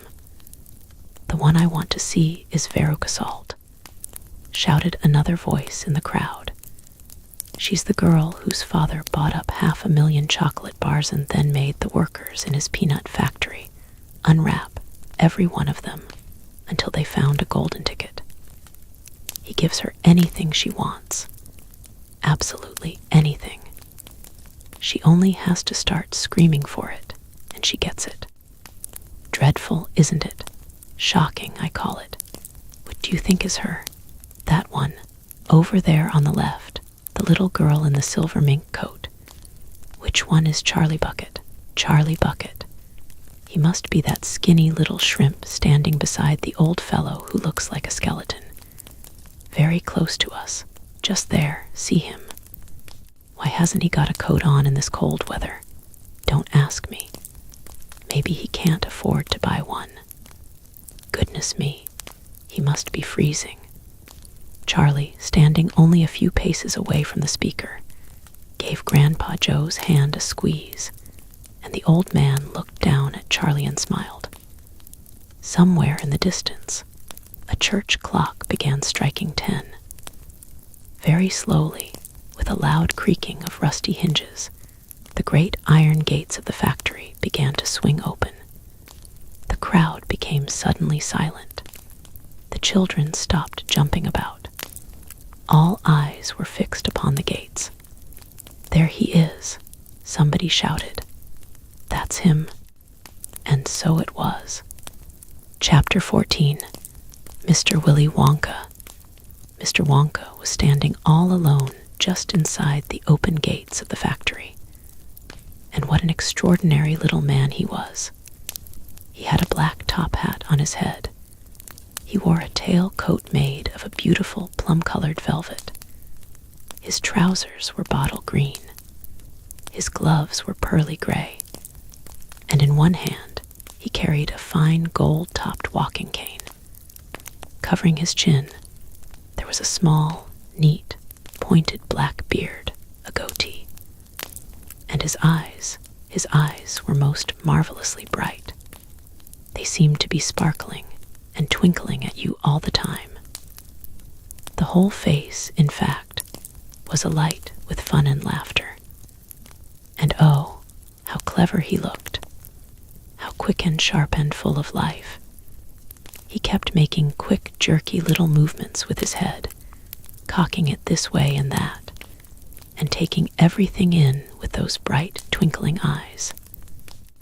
He was like a squirrel in the quickness of his movements, like a quick, clever old squirrel from the park. Suddenly, he did a funny little skipping dance in the snow, and he spread his arms wide, and he smiled at the 5 children who were clustered near the gates, and he called out, "Welcome, my little His voice was high and fluty. "Will you come forward one at a time, please?" he called out, "and bring your parents. Then show me your golden ticket and give me your name." "Who's first?" The big fat boy stepped up. "I'm Augustus Gloop," he said. "Augustus," cried Mr. Wonka, seizing his hand and pumping it up and down with terrific force. "My dear boy, how good to see you. Delighted, charmed, overjoyed to have you with us. And these are your parents. How nice. Come in, that's right. Step through the gates." Mr. Wonka was clearly just as excited as everybody else. "My name," said the next child to go forward, "is Veruca Salt. My dear Veruca, how do you do? What a pleasure this is. You do have an interesting name, don't you? I always thought that a Veruca was a sort of wart that you got on the sole of your foot. But I must be wrong, mustn't I? How pretty you look in that lovely mink coat. I'm so glad you could come. Dear me, this is going to be such an exciting day. I do hope you enjoy it. I'm sure you will. I know you will, your father. How are you, Mr. Salt? And Mrs. Salt, overjoyed to see you. Yes, the ticket is quite in order. Please go in." The next two children, Violet Beauregard and Mike Teavee, came forward to have their tickets examined and then to have their arms practically pumped off their shoulders by the energetic Mr. Wonka. And last of all, a small nervous voice whispered, "Charlie Bucket." "Charlie," cried Mr. Wonka. Well, well, well, so there you are. You're the one who found your ticket only yesterday, aren't you?" Yes. I read all about it in this morning's papers. Just in time, my dear boy. I'm so glad. So happy for you. And this, your grandfather, delighted to meet you, sir. Overjoyed, enraptured, enchanted. All right, excellent. Is everybody in now? 5 children, yes. Good. Now will you please follow me? Our tour is about to begin. But do keep together. Please don't wander off by yourselves. I shouldn't like to lose any of you at this stage of the proceedings. Oh dear me, no. Charlie glanced back over his shoulder and saw the great iron entrance gates slowly closing behind him. The crowds on the outside were still pushing and shouting. Charlie took a last look at them. Then, as the gates closed with a clang, all sight of the outside world disappeared. "Here we are," cried Mr. Wonka, trotting along in front of the group. "Through this big red door, please. That's right. It's nice and warm inside. I have to keep it warm inside the factory because of the workers. My workers are used to an extremely hot climate. They can't stand the cold. They'd perish if they went outdoors in this weather. They'd freeze to death. But who are these workers?" asked Augustus Gloop. "All in good time, my dear boy," said Mr. Wonka, smiling at Augustus. "Be patient. You shall see everything as we go along. Are all of you inside? Good. Would you mind closing the door? Thank you." Charlie Bucket found himself standing in a long corridor that stretched away in front of him as far as he could see. The corridor was so wide that a car could easily have been driven along it. The walls were pale pink. The lighting was soft and pleasant. "How lovely and warm," whispered Charlie. "I know. And what a marvelous smell," answered Grandpa Joe, taking a long, deep sniff. All the most wonderful smells in the world seemed to be mixed up in the air around them. The smell of roasting coffee and burnt sugar and melting chocolate and mint and violets and crushed hazelnuts and apple blossom and caramel and lemon peel. And far away in the distance, from the heart of the great factory, came a muffled roar of energy, as though some monstrous, gigantic machine were spinning its wheels at breakneck speed. "Now this, my dear children," said Mr. Wonka, raising his voice above the noise. "This is the main corridor. Will you please hang your coats and hats on those pegs over there, and then follow me? That's the way. Good. Everyone ready? Come on, then. Here we go." He trotted off rapidly down the corridor, with the tails of his plum-colored velvet coat flapping behind him, and the visitors all hurried after him. It was quite a large party of people, when you came to think of it. There were 9 grown-ups and 5 children, 14 in all. So you can imagine that there was a good deal of pushing and shoving as they hustled and bustled down the passage, trying to keep up with the swift little figure in front of them. "Come on," cried Mr. Wonka. "Get a move on, please. We'll never get round today if you dawdle like this." Soon, he turned right off the main corridor into another slightly narrower passage. Then he turned left, then left again, then right, then left, then right, then right, then left. The place was like a gigantic rabbit warren, with passages leading this way and that in every direction. "Don't you let go my hand, Charlie," whispered Grandpa Joe. "Notice how all these passages are sloping downwards," called out Mr. Wonka. "We are now going underground. All the most important rooms in my factory are deep down below the surface." "Why is that?" somebody asked. "There wouldn't be nearly enough space for them up on top," answered Mr. Wonka. "These rooms we're going to see are enormous. They're larger than football fields. No building in the world would be big enough to house them. But down here, underneath the ground, I've got all the space I want. There's no limit, so long as I hollow it out." Mr. Wonka turned right. He turned left. He turned right again. The passages were sloping steeper and steeper downhill now. Then, suddenly, Mr. Wonka stopped. In front of him, there was a shiny metal door. The party crowded round. On the door, in large letters, it said, "The Chocolate Room." Chapter 15, The Chocolate Room. "An important room, this," cried Mr. Wonka, taking a bunch of keys from his pocket and slipping one into the keyhole of the door. "This is the nerve center of the whole factory, the heart of the whole business. And so beautiful. I insist upon my rooms being beautiful. I can't abide ugliness in factories. In we go then. But to be careful, my dear children. Don't lose your heads. Don't get overexcited. Keep very calm." Mr. Wonka opened the door. 5 children and 9 grown-ups pushed their ways in. And oh, what an amazing sight it was that now met their eyes. They were looking down upon a lovely valley. There were green meadows on either side of the valley, and along the bottom of it there flowed a great brown river.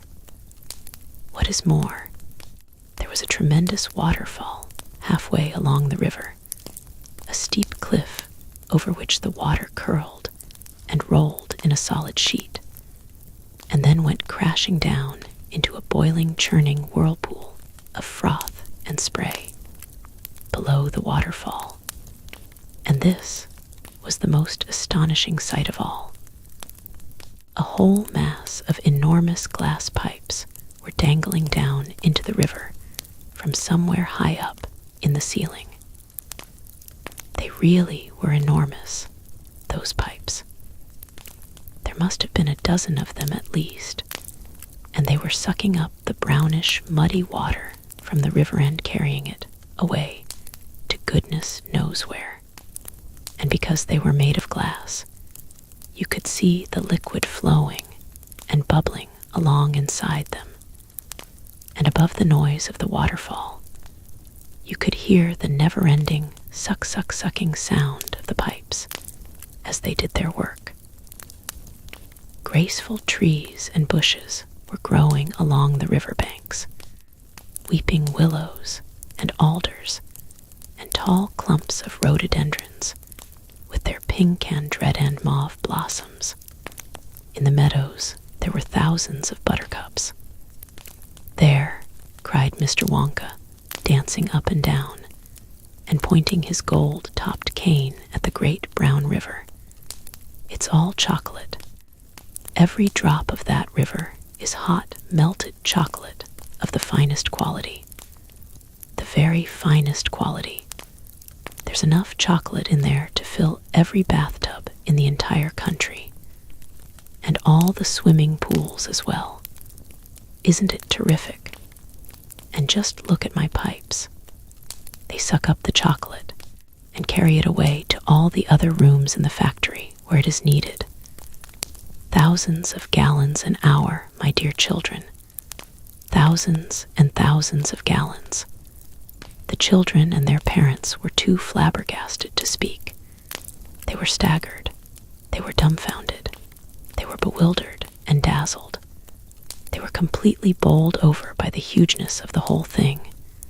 They simply stood and stared.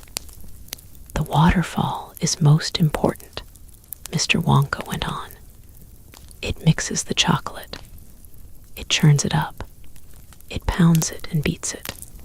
It makes it light and frothy. No other factory in the world mixes its chocolate by waterfall. But it's the only way to do it properly. The only way. And do you like my trees?" he cried, pointing with his stick. "And my lovely bushes. Don't you think they look pretty? I told you I hated ugliness. And of course they are all eatable, all made of something different and delicious. And do you like my meadows? Do you like my grass and my buttercups? The grass you are standing on, my dear little ones, is made of a new kind of soft, minty sugar that I've just invented.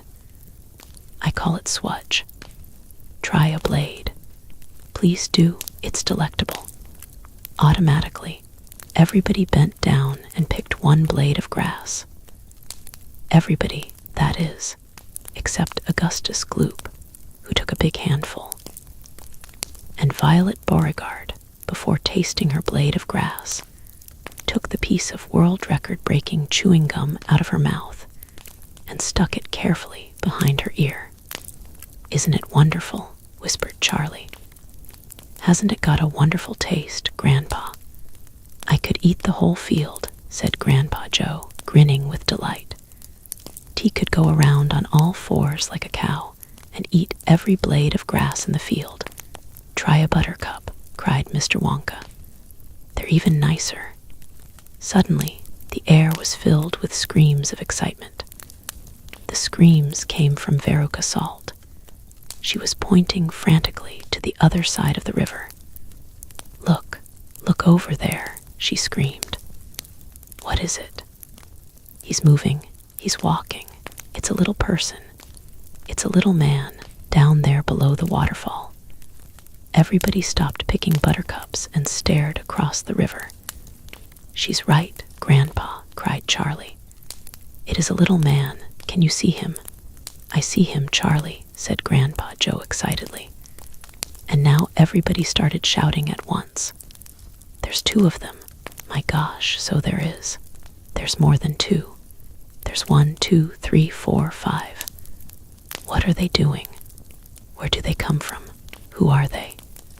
Children and parents alike rushed down to the edge of the river to get a closer look. "Aren't they fantastic? No higher than my knee. Look at their funny long hair. The tiny men, they were no larger than medium-sized dolls, had stopped what they were doing, and now they were staring back across the river at the visitors. One of them pointed towards the children, and then he whispered something to the other 4, and all 5 of them burst into peals of laughter. But they can't be real people," Charlie said. "Of course they're real people," Mr. Wonka answered. "They're Oompa-Loompas." Chapter 16. The Oompa-Loompas. Oompa-Loompas, everyone said at once. Oompa-Loompas. Imported direct from Loompaland, said Mr. Wonka proudly. "There's no such place," said Mrs. Salt. "Excuse me, dear lady, but Mr. Wonka," cried Mrs. Salt. "I'm a teacher of geography. Then you'll know all about it," said Mr. Wonka. "And oh, what a terrible country it is. Nothing but thick jungles infested by the most dangerous beasts in the world, hornswogglers and snozwengers, and those terrible, wicked wangdoodles. A wangdoodle would eat 10 Oompa-Loompas for breakfast and come galloping back for a second helping. When I went out there, I found the little Oompa-Loompas living in tree houses. They had to live in tree houses to escape from the wangdoodles and the hornswogglers and the snozwengers, and they were living on green caterpillars, and the caterpillars tasted revolting, and the Oompa-Loompas spent every moment of their days climbing through the treetops looking for other things to mash up with the caterpillars to make them taste better red beetles, for instance, and eucalyptus leaves, and the bark of the bong-bong tree, all of them beastly, but not quite so beastly as the caterpillars. Poor little Oompa-Loompas. The one food that they longed for more than any other was the cacao bean. The cacao bean is chocolate. I myself use billions of cacao beans every week in this factory. And so, my dear children, as soon as I discovered that the Oompa-Loompas were crazy about this particular food, I climbed up to their treehouse village and poked my head in through the door of the treehouse belonging to the leader of the tribe. The poor little fellow, looking thin and starved, was sitting there trying to eat a bowl full of mashed up green caterpillars without being sick. "Look here," I said, speaking not in English, of course, but in Oompa-Loompish. "Look here, if you and all your people will come back to my country and live in my factory, you can have all the cacao beans you want. I've got mountains of them in my storehouses. You can have cacao beans for every meal. You can gorge yourself silly on them. I'll even pay your wages in cacao beans if you wish." "You really mean it?" asked the Oompa-Loompa leader, leaping up from his chair. "Of course I mean it," I said. "And you can have chocolate as well. Chocolate tastes even better than cacao beans because it's got milk and sugar added." The little man gave a great whoop of joy and threw his bowl of mashed caterpillars right out of the treehouse window. "It's a deal," he cried. "Come on, let's go." So I shipped them all over here, every man, woman, and child in the Oompa-Loompa tribe. It was easy. I smuggled them over in large packing cases with holes in them, and they all got here safely. They are wonderful workers. They all speak English now. They love dancing and music. They are always making up songs. I expect you will hear a good deal of singing today from time to time. I must warn you, though, that they are rather mischievous. They like jokes. They still wear the same kind of clothes they wore in the jungle. They insist upon that. The men, as you can see for yourselves across the river, wear only deerskins. The women wear leaves, and the children wear nothing at all. The women use fresh leaves every day. "Daddy," shouted Veruca Salt, the girl who got everything she wanted. "Daddy, I want an Oompa-Loompa. I want you to get me an Oompa-Loompa. I want an Oompa-Loompa right away. I want to take it home with me. Go on, Daddy, get me an Oompa-Loompa." Now, my pet," her father said to her. "We mustn't interrupt Mr. Wonka." "But I want an Oompa-Loompa, screamed Veruca. All right, Veruca, all right. But I can't get it for you this second. Please be patient. I'll see you have one before the day is out. Augustus, shouted Mrs. Gloop. Augustus, sweetheart, I don't think you had better do that. Augustus Gloop, as you might have guessed, had quietly sneaked down to the edge of the river, and he was now kneeling on the river bank, scooping hot, melted chocolate into his mouth as fast as he could. Chapter 17. Augustus Gloop goes up the pipe. When Mr. Wonka turned round and saw what Augustus Gloop was doing, he cried out, "Oh no! Please, Augustus, please. I beg of you not to do that.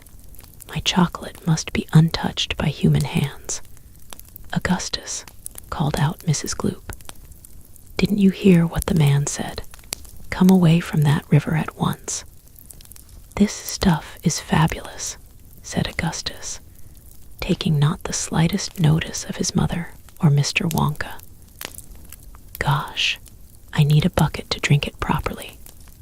"Augustus," cried Mr. Wonka, hopping up and down and waggling his stick in the air, "you must come away.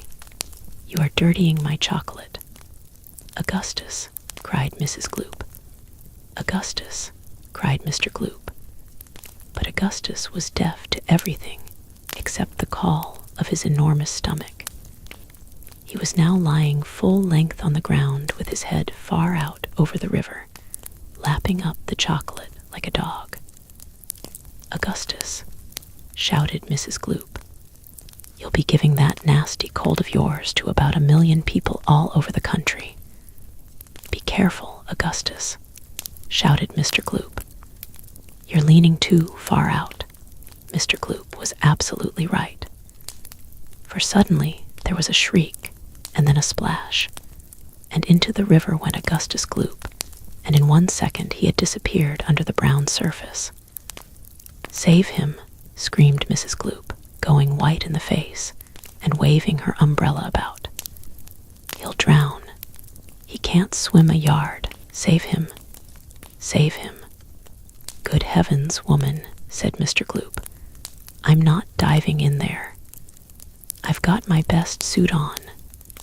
Augustus Gloop's face came up again to the surface, painted brown with chocolate. "Help, help, help," he yelled. "Fish me out. Don't just stand there." Mrs. Gloop screamed at Mr. Gloop. "Do something." "I am doing something," said Mr. Gloop, who was now taking off his jacket and getting ready to dive into the chocolate. But while he was doing this, the wretched boy was being sucked closer and closer towards the mouth of one of the great pipes that was dangling down into the river. Then, all at once, the powerful suction took hold of him completely, and he was pulled under the surface, and then into the mouth of the pipe. The crowd on the riverbank waited breathlessly to see where he would come out. "There he goes," somebody shouted, pointing upwards. And sure enough, because the pipe was made of glass, Augustus Gloop could be clearly seen shooting up inside it head first, like a torpedo. "Help, murder, police," screamed Mrs. Gloop. "Augustus, come back at once." "Where are you going?" "It's a wonder to me," said Mr. Gloop, "how that pipe is big enough for him to go through it." "It isn't big enough," said Charlie Bucket. "Oh dear, look, he's slowing down." "So he is," said Grandpa Joe. "He's going to stick," said Charlie. "I think he is," said Grandpa Joe. "By golly, he is stuck," said Charlie. "It's his stomach that's done it," said Mr. Gloop. "He's blocked the whole pipe," said Grandpa Joe. "Smash the pipe," yelled Mrs. Gloop, still waving her umbrella. "Augustus, come out of there at once." The watchers below could see the chocolate swishing around the boy in the pipe, and they could see it building up behind him in a solid mass, pushing against the blockage. The pressure was terrific. Something had to give. Something did give, and that something was Augustus. Woof! Up he shot again like a bullet in the barrel of a gun. "He's disappeared," yelled Mrs. Gloop. "Where does that pipe go to? Quick, call the fire brigade." "Keep calm," cried Mr. Wonka, "keep calm. My dear lady, keep calm. There is no danger whatsoever. Augustus has gone on a little journey, that's all. A most interesting little journey. But he'll come out of it just fine, you wait and see." "How can he possibly come out just fine?" snapped Mrs. Gloop. "He'll be made into marshmallows in 5 seconds. "Impossible," cried Mr. Wonka. "Unthinkable, inconceivable, absurd. He could never be made into marshmallows." "And why not, may I ask?" shouted Mrs. Gloop. "Because that pipe doesn't go anywhere near it. That pipe, the one Augustus went up, happens to lead directly to the room where I make a most delicious kind of strawberry-flavored chocolate-coated fudge." "Then he'll be made into strawberry-flavored chocolate-coated fudge," screamed Mrs. Gloop. "My poor Augustus. They'll be selling him by the pound all over the country tomorrow morning." "Quite right," said Mr. Gloop. "I know I'm right," said Mrs. Gloop. "It's beyond a joke," said Mr. Gloop. "Mr. Wonka doesn't seem to think so," cried Mrs. Gloop. "Just look at him. He's laughing his head off. How dare you laugh like that when my boy's just gone up the pipe? You monster," she shrieked, pointing her umbrella at Mr. Wonka as though she were going to run him through. "You think it's a joke, do you? You think that sucking my boy up into your fudge room like that is just one great big colossal joke? He'll be perfectly safe," said Mr. Wonka, giggling slightly. "He'll be chocolate fudge," shrieked Mrs. Gloop. "Never," cried Mr. Wonka. "Of course he will," shrieked Mrs. Gloop. "I wouldn't allow it," cried Mr. Wonka. "And why not?" shrieked Mrs. Gloop. "Because the taste would be terrible," said Mr. Wonka. "Just imagine it, Augustus-flavored chocolate-coated Gloop. No one would buy it." "They most certainly would," cried Mr. Gloop indignantly. "I don't want to think about it," shrieked Mrs. Gloop. "Nor do I," said Mr. Wonka. "And I do promise you, madam, that your darling boy is perfectly safe." "If he's perfectly safe, then where is he?" snapped Mrs. Gloop. "Lead me to him this instant." Mr. Wonka turned around and clicked his fingers sharply, click, click, click 3 times. Immediately, an Oompa-Loompa appeared, as if from nowhere, and stood beside him. The Oompa-Loompa bawed and smiled, showing beautiful white teeth. "And I do promise you, madam, that your darling boy is perfectly safe." "If he's perfectly safe, then where is he?" snapped Mrs. Gloop. "Lead me to him this instant." Mr. Wonka turned around and clicked his fingers sharply, click, click, click 3 times. Immediately, an Oompa-Loompa appeared, as if from nowhere, and stood beside him. The Oompa-Loompa bowed and smiled, showing beautiful white teeth. His skin was rosy white. His long hair was golden brown, and the top of his head came just above the height of Mr. Wonka's knee. He wore the usual deerskin slung over his shoulder. "Now listen to me," said Mr. Wonka, looking down at the tiny man. "I want you to take Mr. and Mrs. Gloop up to the fudge room and help them to find their son, Augustus. He's just gone up the pipe." The Oompa-Loompa took one look at Mrs. Gloop and exploded into peals of laughter. "Oh, do be quiet," said Mr. Wonka. "Control yourself. pull yourself together. Mrs. Gloop doesn't think it's at all funny." "You can say that again," said Mrs. Gloop. "Go straight to the fudge room," Mr. Wonka said to the Oompa-Loompa. "And when you get there, take a long stick and start poking around inside the big chocolate mixing barrel. I'm almost certain you'll find him in there. But you'd better look sharp. You'll have to hurry. If you leave him in the chocolate mixing barrel too long, he's liable to get poured out into the fudge boiler, and that really would be a disaster, wouldn't it? My fudge would become quite uneatable." Mrs. Gloop let out a shriek of fury. "I'm joking," said Mr. Wonka, giggling madly behind his beard. "I didn't mean it. Forgive me. I'm so sorry. Goodbye, Mrs. Gloop and Mr. Gloop. Goodbye. I'll see you later." As Mr. and Mrs. Gloop and their tiny escort hurried away, the 5 Oompa-Loompas on the far side of the river suddenly began hopping and dancing about, and beating wildly upon a number of very small drums. "Augustus Gloop," they chanted. "Augustus Gloop, Augustus Gloop, Augustus Gloop." "Grandpa," cried Charlie.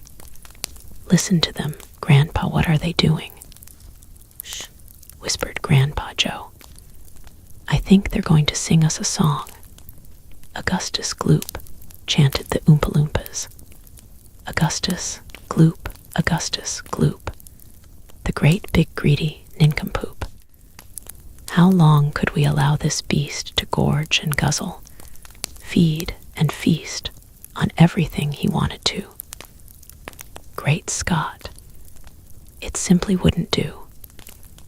However long this pig might live, we're positive he'd never give even the smallest bit of fun or happiness to anyone. So what we do in cases such as this, we use the gentle touch, and carefully we take the brat and turn him into something that will give great pleasure to us all. A doll, for instance, or a ball, or marbles, or a rocking horse. But this revolting boy, of course, was so unutterably vile, so greedy, foul, and infantile. He left a most disgusting taste inside our mouths. And so in haste, we chose a thing that, come what may, would take the nasty taste away. "Come on," we cried. "The time is ripe to send him shooting up the pipe. He has to go.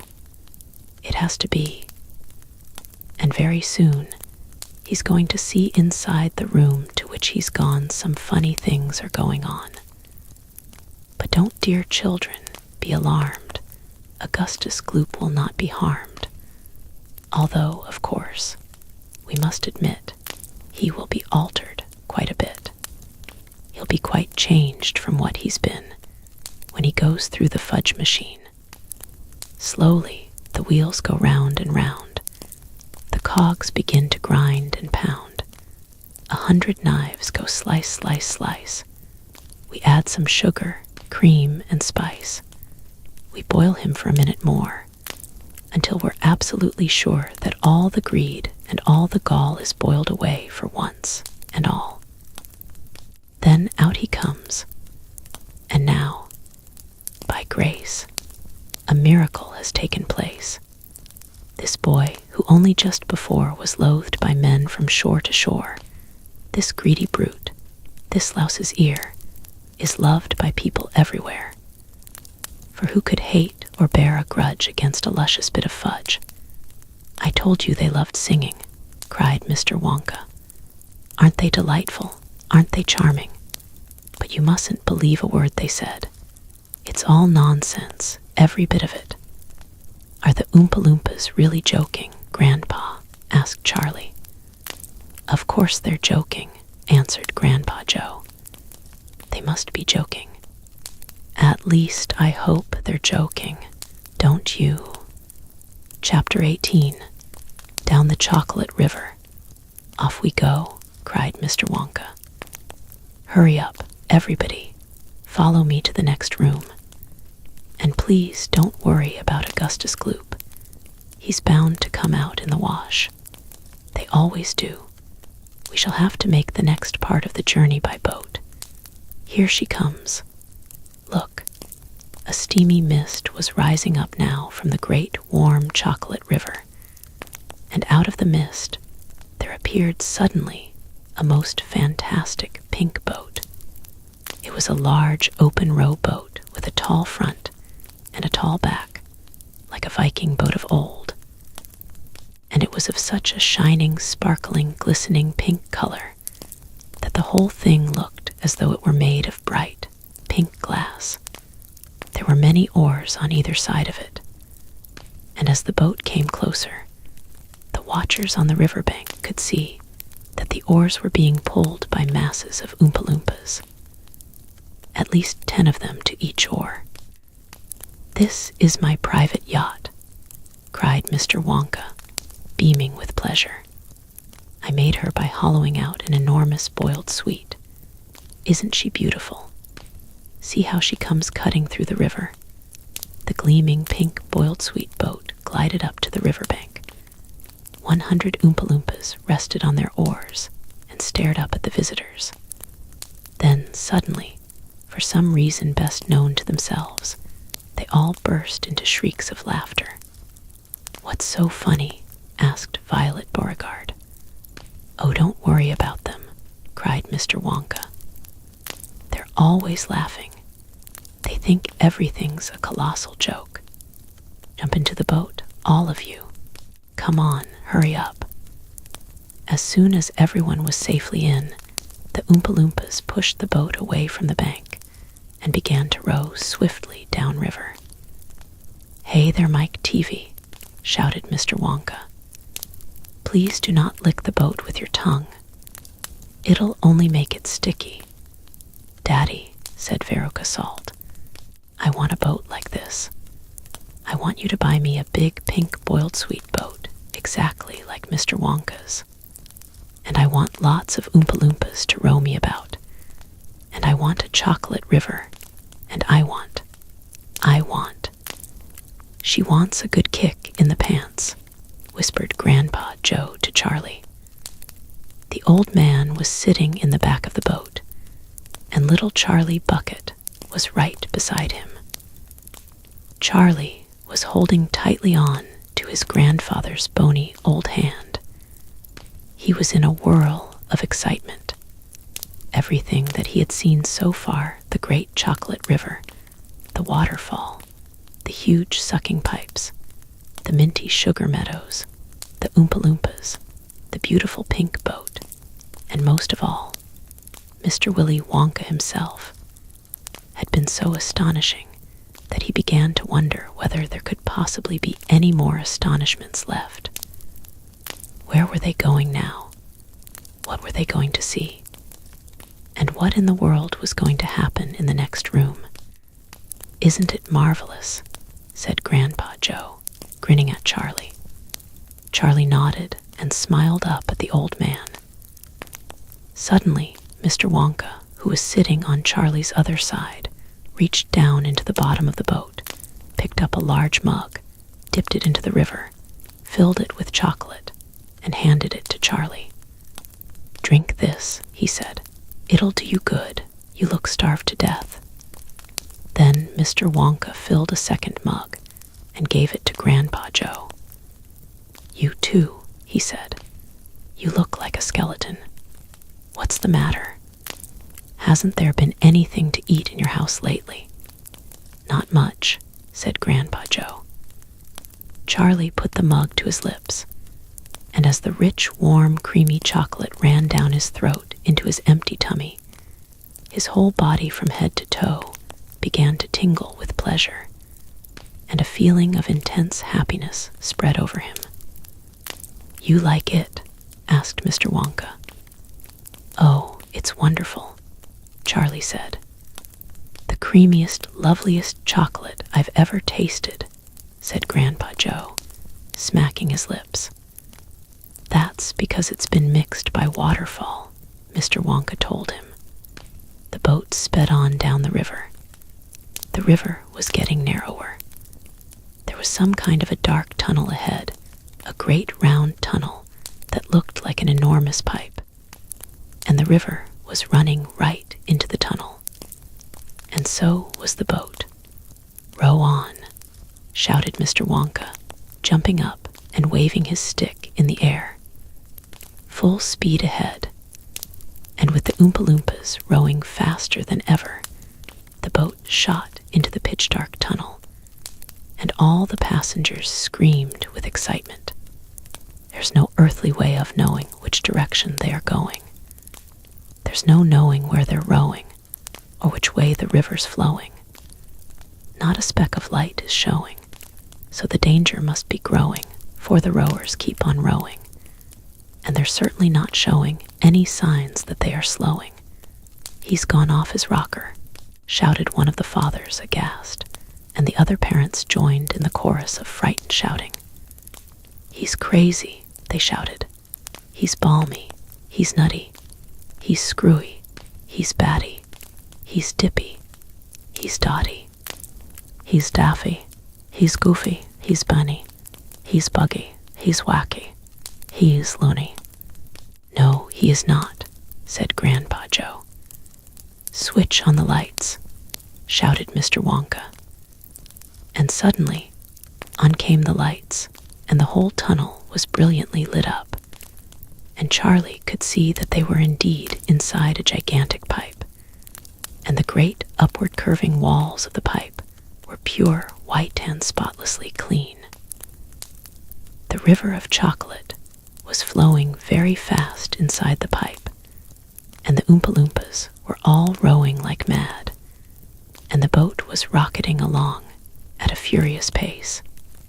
Mr. Wonka was jumping up and down in the back of the boat and calling to the rowers to row faster and faster still. He seemed to love the sensation of whizzing through a white tunnel in a pink boat on a chocolate river, and he clapped his hands and laughed and kept glancing at his passengers to see if they were enjoying it as much as he. "Look, Grandpa," cried Charlie. "There's a door in the wall." It was a green door, and it was set into the wall of the tunnel, just above the level of the river. As they flashed past it, there was just enough time to read the writing on the door. "Storeroom number 54, it said.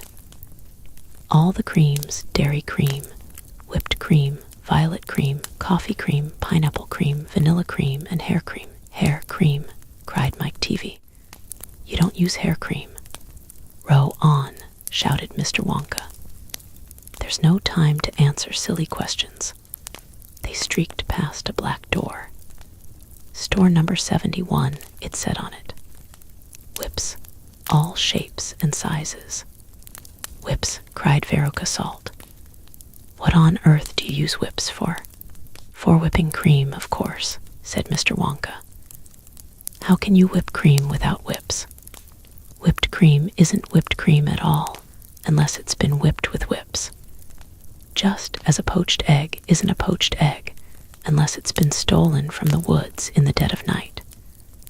Row on, please."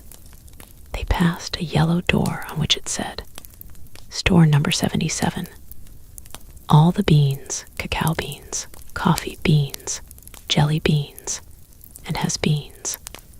"Has beans," cried Violet Beauregard. "You're one yourself," said Mr. Wonka. "There's no time for arguing. Press on, press on." But 5 seconds later, when a bright red door came into sight ahead, he suddenly waved his gold-topped cane in the air and shouted, "Stop the boat." Chapter 19. The Inventing Room, Everlasting Gobstoppers, and Hair Toffee. When Mr. Wonka shouted, "Stop the boat," the Oompa-Loompas jammed their oars into the river-and-backed water furiously. The boat stopped. The Oompa-Loompas guided the boat alongside the red door. On the door it said, "Inventing Room, Private, Keep Out." Mr. Wonka took a key from his pocket, leaned over the side of the boat, and put the key in the keyhole. "This is the most important room in the entire factory," he said. "All my most secret new inventions are cooking and simmering in here." Old Fickelgruber would give his front teeth to be allowed inside just for 3 minutes. So would Prodnose and Slugworth and all the other rotten chocolate makers. But now, listen to me. I want no messing about when you go in. No touching, no meddling, and no tasting. Is that agreed? "Yes, yes," the children cried. "We won't touch a thing." "Up to now," Mr. Wonka said, "nobody else, not even an Oompa-Loompa, has ever been allowed in here." He opened the door and stepped out of the boat into the room. The 4 children and their parents all scrambled after him. "Don't touch," shouted Mr. Wonka. "And don't knock anything over." Charlie Bucket stared around the gigantic room in which he now found himself. The place was like a witch's kitchen. All about him, black metal pots were boiling and bubbling on huge stoves, and kettles were hissing, and pans were sizzling, and strange iron machines were clanking and spluttering, and there were pipes running all over the ceiling and walls, and the whole place was filled with smoke and steam and delicious, rich smells. Mr. Wonka himself had suddenly become even more excited than usual, and anyone could see that this was the room he loved best of all. He was hopping about among the saucepans and the machines like a child among his Christmas presents, not knowing which thing to look at first. He lifted the lid from a huge pot and took a sniff. Then he rushed over and dipped a finger into a barrel of sticky yellow stuff and had a taste. Then he skipped across to one of the machines and turned half a dozen knobs this way and that. Then he peered anxiously through the glass door of a gigantic oven, rubbing his hands and cackling with delight at what he saw inside. Then he ran over to another machine, a small, shiny affair that kept going fut, fut, fut, fut, fut. And every time it went fut, a large green marble dropped out of it into a basket on the floor. At least it looked like a marble. "Everlasting Gobstoppers," cried Mr. Wonka proudly. "They're completely new. I am inventing them for children who are given very little pocket money. You can put an everlasting gobstopper in your mouth, and you can suck it and suck it and suck it and suck it, and it will never get any smaller. It's like gum," cried Violet Beauregard. "It is not like gum," Mr. Wonka said. "Gum is for chewing, and if you tried chewing one of these gobstoppers here, you'd break your teeth off. And they never get any smaller. They never disappear. Never. At least I don't think they do. There's one of them being tested this very moment in the testing room next door. An Oompa-Loompa is sucking it. He's been sucking it for very nearly a year now without stopping, and it's still just as good as ever. Now, over here," Mr. Wonka went on, skipping excitedly across the room to the opposite wall. "Over here, I am inventing a completely new line in toffees." He stopped beside a large saucepan. The saucepan was full of a thick, gooey, purplish treacle, boiling and bubbling. By standing on his toes, little Charlie could just see inside it. "That's Herr Toffee," cried Mr. Wonka. "You eat just one tiny bit of that, and in exactly half an hour, a brand new, luscious, thick, silky, beautiful crop of hair will start growing out all over the top of your head. And a mustache, and a beard, cried Veruca Salt. "Who wants a beard, for heaven's sake? "It would suit you very well," said Mr. Wonka. "But unfortunately, the mixture is not quite right yet. I've got it too strong. It works too well. I tried it on an Oompa-Loompa yesterday in the testing room, and immediately a huge black beard started shooting out of his chin, and the beard grew so fast that soon it was trailing all over the floor in a thick, hairy carpet. It was growing faster than we could cut it. In the end, we had to use a lawn mower to keep it in check. But I'll get the mixture right soon. And when I do, then there'll be no excuse anymore for little boys and girls going about with bald heads." "But Mr. Wonka," said Mike Teavee, "little boys and girls never do go about with—" "Don't argue, my dear child, please don't argue," cried Mr. Wonka. "It's such a waste of precious time. Now, over here, if you will all step this way, I will show you something that I am terrifically proud of. Oh, do be careful. Don't knock anything over. Stand back." Chapter 20. The Great Gum Machine. Mr. Wonka led the party over to a gigantic machine that stood in the very center of the inventing room. It was a mountain of gleaming metal that towered high above the children and their parents. Out of the very top of it, there sprouted hundreds and hundreds of thin glass tubes, and the glass tubes all curled downwards and came together in a bunch, and hung suspended over an enormous round tub as big as a bath. "Here we go," cried Mr. Wonka, and he pressed 3 different buttons on the side of the machine. A second later, a mighty rumbling sound came from inside it, and the whole machine began to shake most frighteningly, and steam began hissing out of it all over. And then, suddenly, the watchers noticed that runny stuff was pouring down the insides of all the hundreds of little glass tubes and squirting out into the great tub below. And in every single tube, the runny stuff was of a different color, so that all the colors of the rainbow, and many others as well, came sloshing and splashing into the tub. It was a lovely sight, and when the tub was nearly full, Mr. Wonka pressed another button, and immediately the runny stuff disappeared, and a whizzing, whirring noise took its place, and then a giant whizzer started whizzing round inside the enormous tub, mixing up all the different colored liquids like an ice cream soda. Gradually, the mixture began to froth.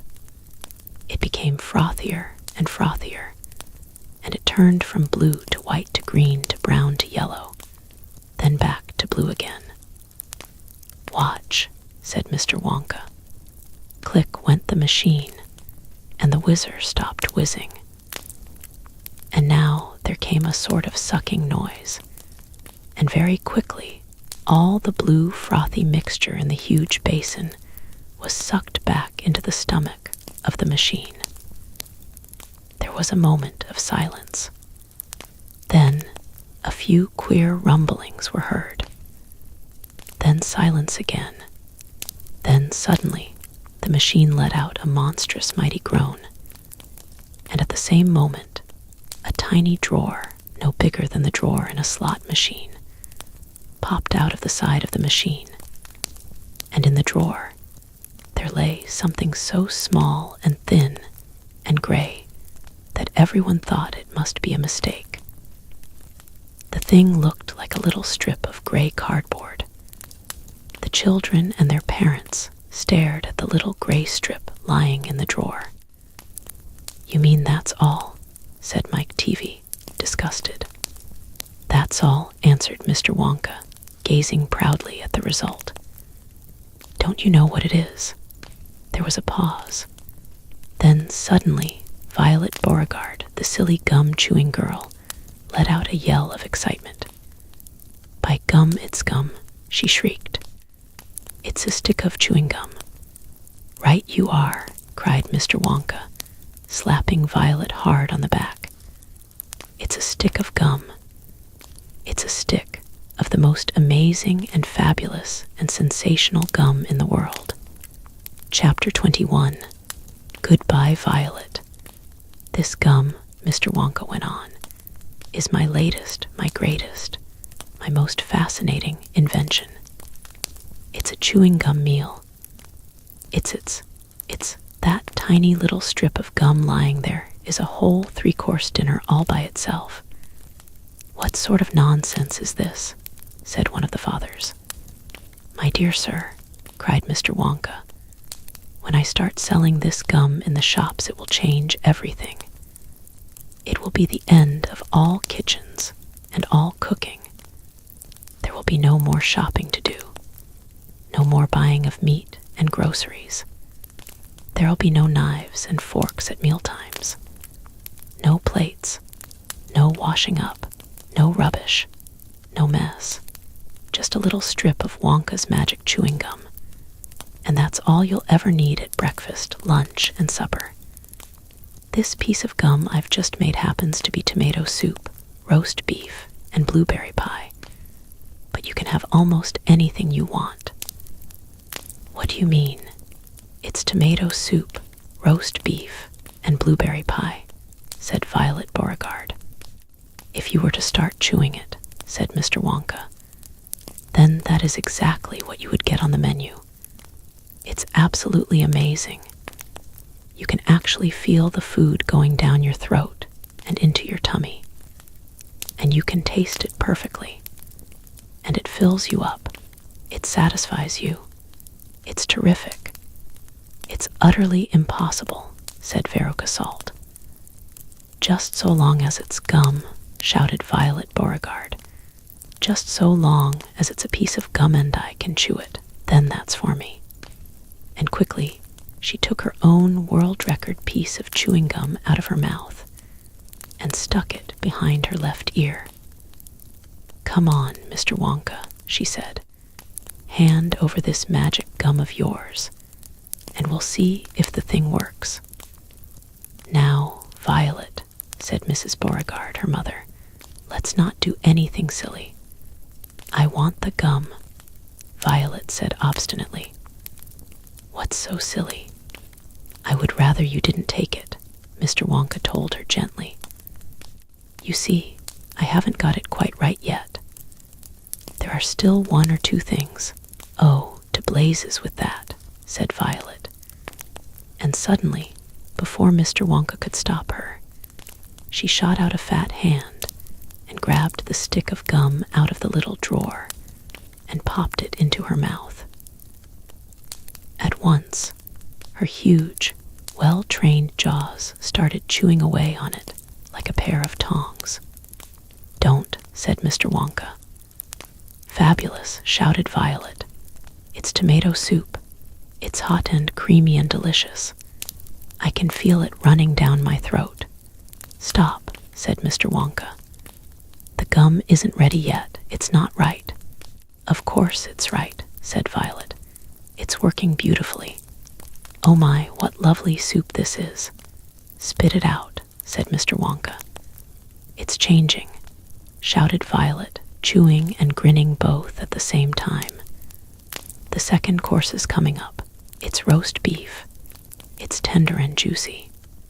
Oh boy, what a flavor. The baked potato is marvelous too.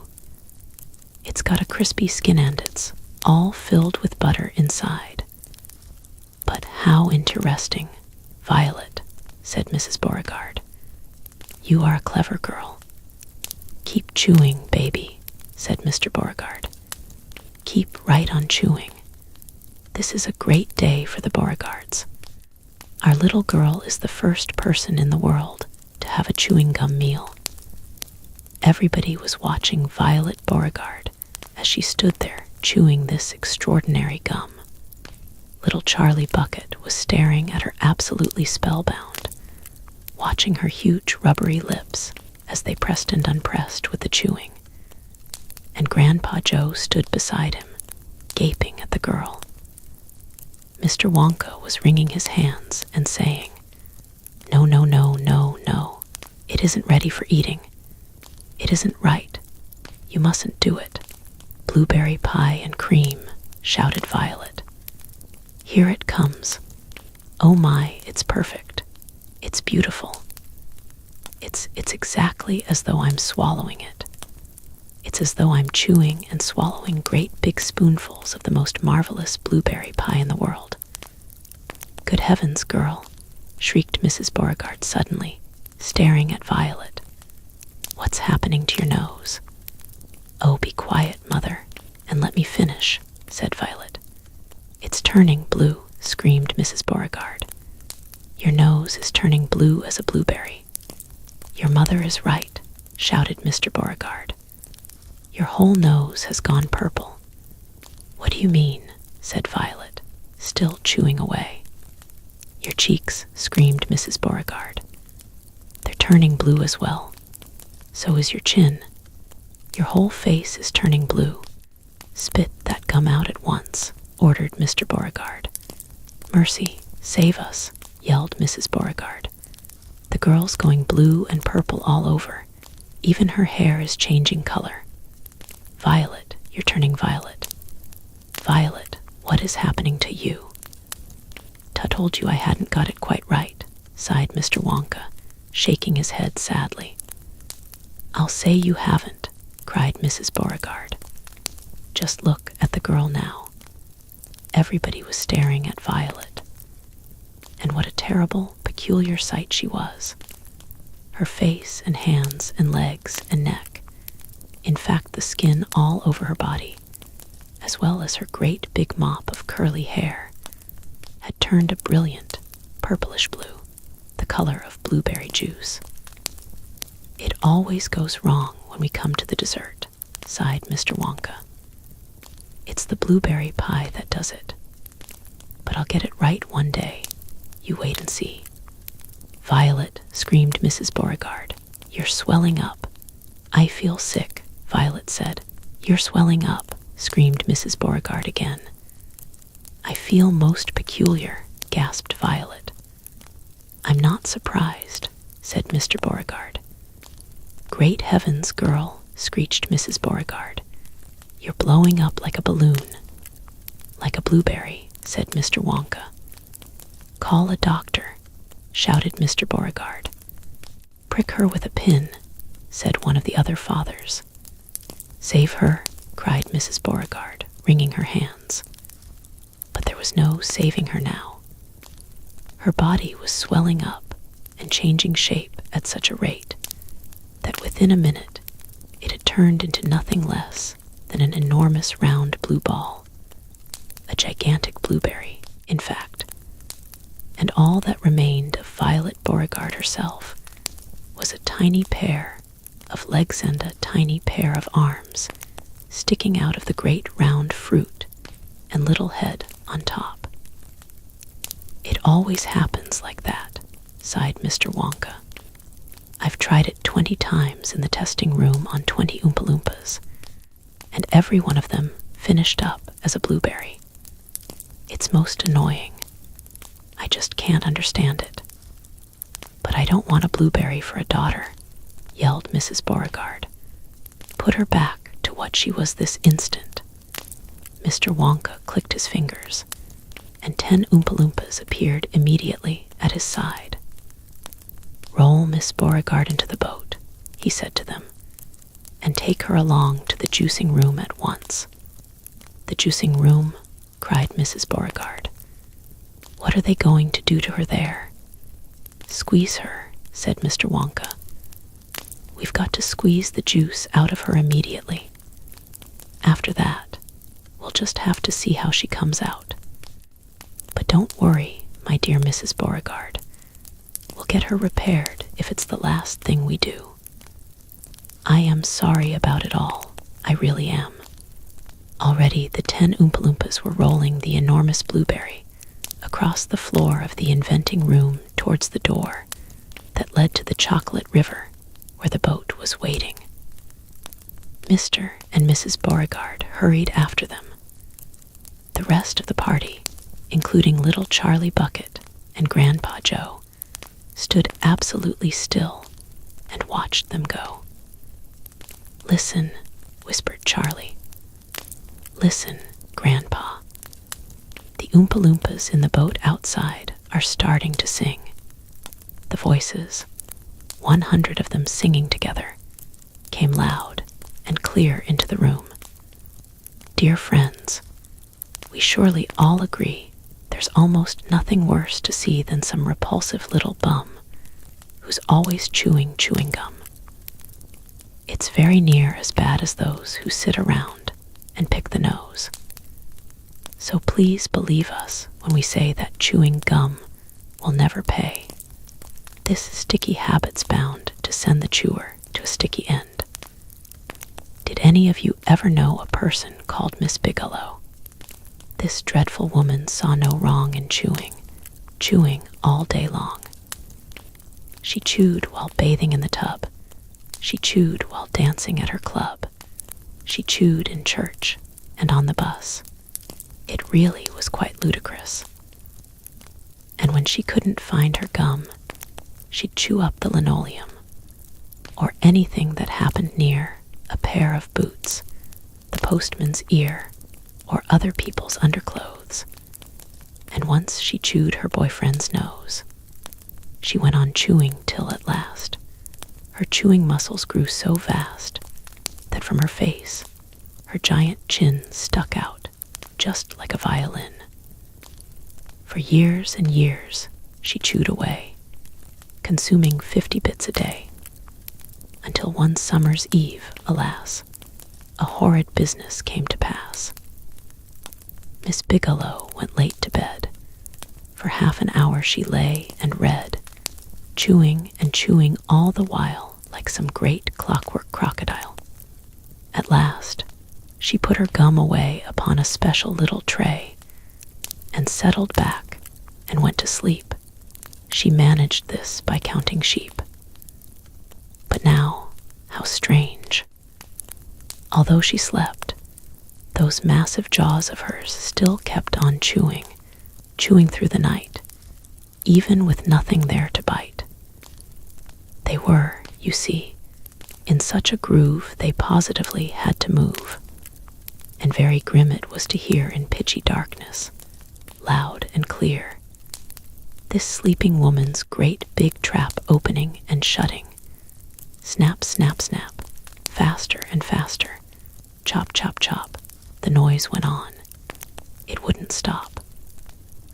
Until at last her jaws decide to pause and open extra wide, and with the most tremendous chew they bit the lady's tongue in two. Thereafter, just from chewing gum, Miss Bigelow was always dumb, and spent her life shut up in some disgusting sanatorium. And that is why we'll try so hard to save Miss Violet Beauregard from suffering an equal fate. She's still quite young. It's not too late, provided she survives the cure. We hope she does. We can't be sure. Chapter 22. Along the Corridor. Well, well, well, sighed Mr. Willy Wonka. 2 naughty little children gone. 3 good little children left. I think we'd better get out of this room quickly before we lose anyone else. But Mr. Wonka, said Charlie Bucket anxiously, will Violet Beauregard ever be all right again, or will she always be a blueberry? They'll dejuice her in no time flat, declared Mr. Wonka. They'll roll her into the dejuicing machine, and she'll come out just as thin as a whistle. But will she still be blue all over? Asked Charlie. She'll be purple, cried Mr. Wonka. A fine, rich purple from head to toe. But there you are. That's what comes from chewing disgusting gum all day long. If you think gum is so disgusting, said Mike Teavee, then why do you make it in your factory? I do wish you wouldn't mumble, said Mr. Wonka. I can't hear a word you're saying.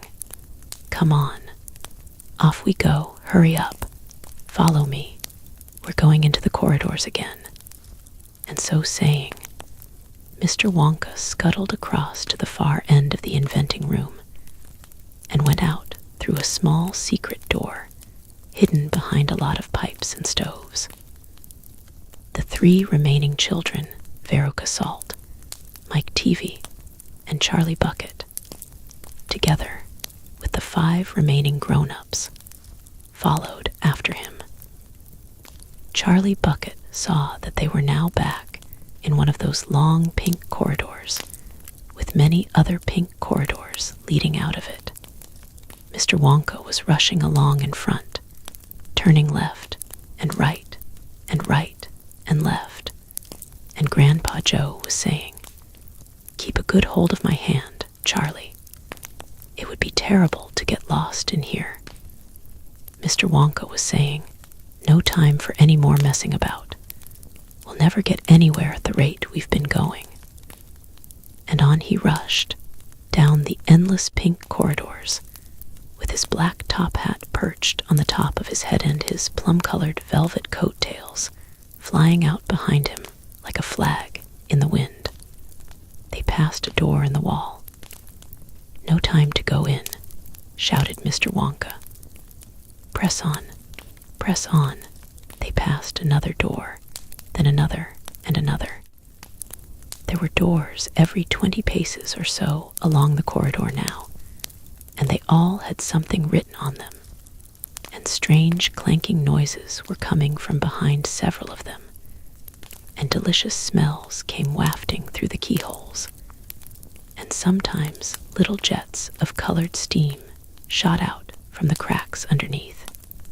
Grandpa Joe and Charlie were half running and half walking to keep up with Mr. Wonka, but they were able to read what it said on quite a few of the doors as they hurried by. "Eatable marshmallow pillows," it said on one. "Marshmallow pillows are terrific," shouted Mr. Wonka as he dashed by. "They'll be all the rage when I get them into the shops. No time to go in, though. No time to go in. Lickable wallpaper for nurseries," it said on the next door. "Lovely stuff, lickable wallpaper," cried Mr. Wonka, rushing past. "It has pictures of fruits on it, bananas, apples, oranges, grapes, pineapples, strawberries, and snozzberries." "Snozzberries," said Mike Teavee. "Don't interrupt," said Mr. Wonka.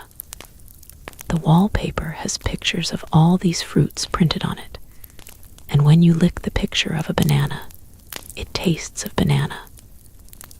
When you lick a strawberry, it tastes of strawberry, and when you lick a snozzberry, it tastes just exactly like a snozzberry. But what does a snozzberry taste like?" "You're mumbling again," said Mr. Wonka. "Speak louder next time. On we go. Hurry up. Hot ice creams for cold days," it said on the next door. "Extremely useful in the winter," said Mr. Wonka, rushing on.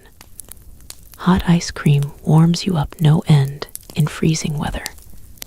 I also make hot ice cubes for putting in hot drinks. Hot ice cubes make hot drinks hotter. Cows that give chocolate milk," it said on the next door. "Ah, my pretty little cows," cried Mr. Wonka. "How I love those cows. But why can't we see them?" asked Veruca Salt. "Why do we have to go rushing on past all these lovely rooms? We shall stop in time," called out Mr. Wonka. "Don't be so madly impatient. Fizzy lifting drinks," it said on the next door.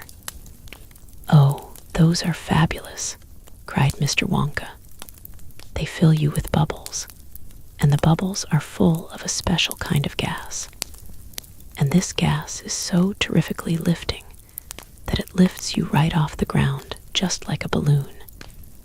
And up you go until your head hits the ceiling, and there you stay." "But how do you come down again?" asked little Charlie. "You do a burp, of course," said Mr. Wonka. "You do a great, big, long, rude burp, and up comes the gas, and down comes you. But don't drink it outdoors. There's no knowing how high up you'll be carried if you do that. I gave some to an old Oompa-Loompa once out in the backyard, and he went up and disappeared out of sight. It was very sad. I never saw him again. He should have burped, Charlie said.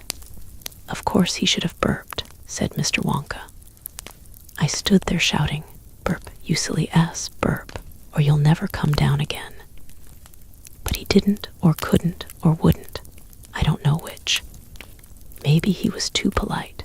He must be on the moon by now. On the next door it said, Square Sweets That Look Round.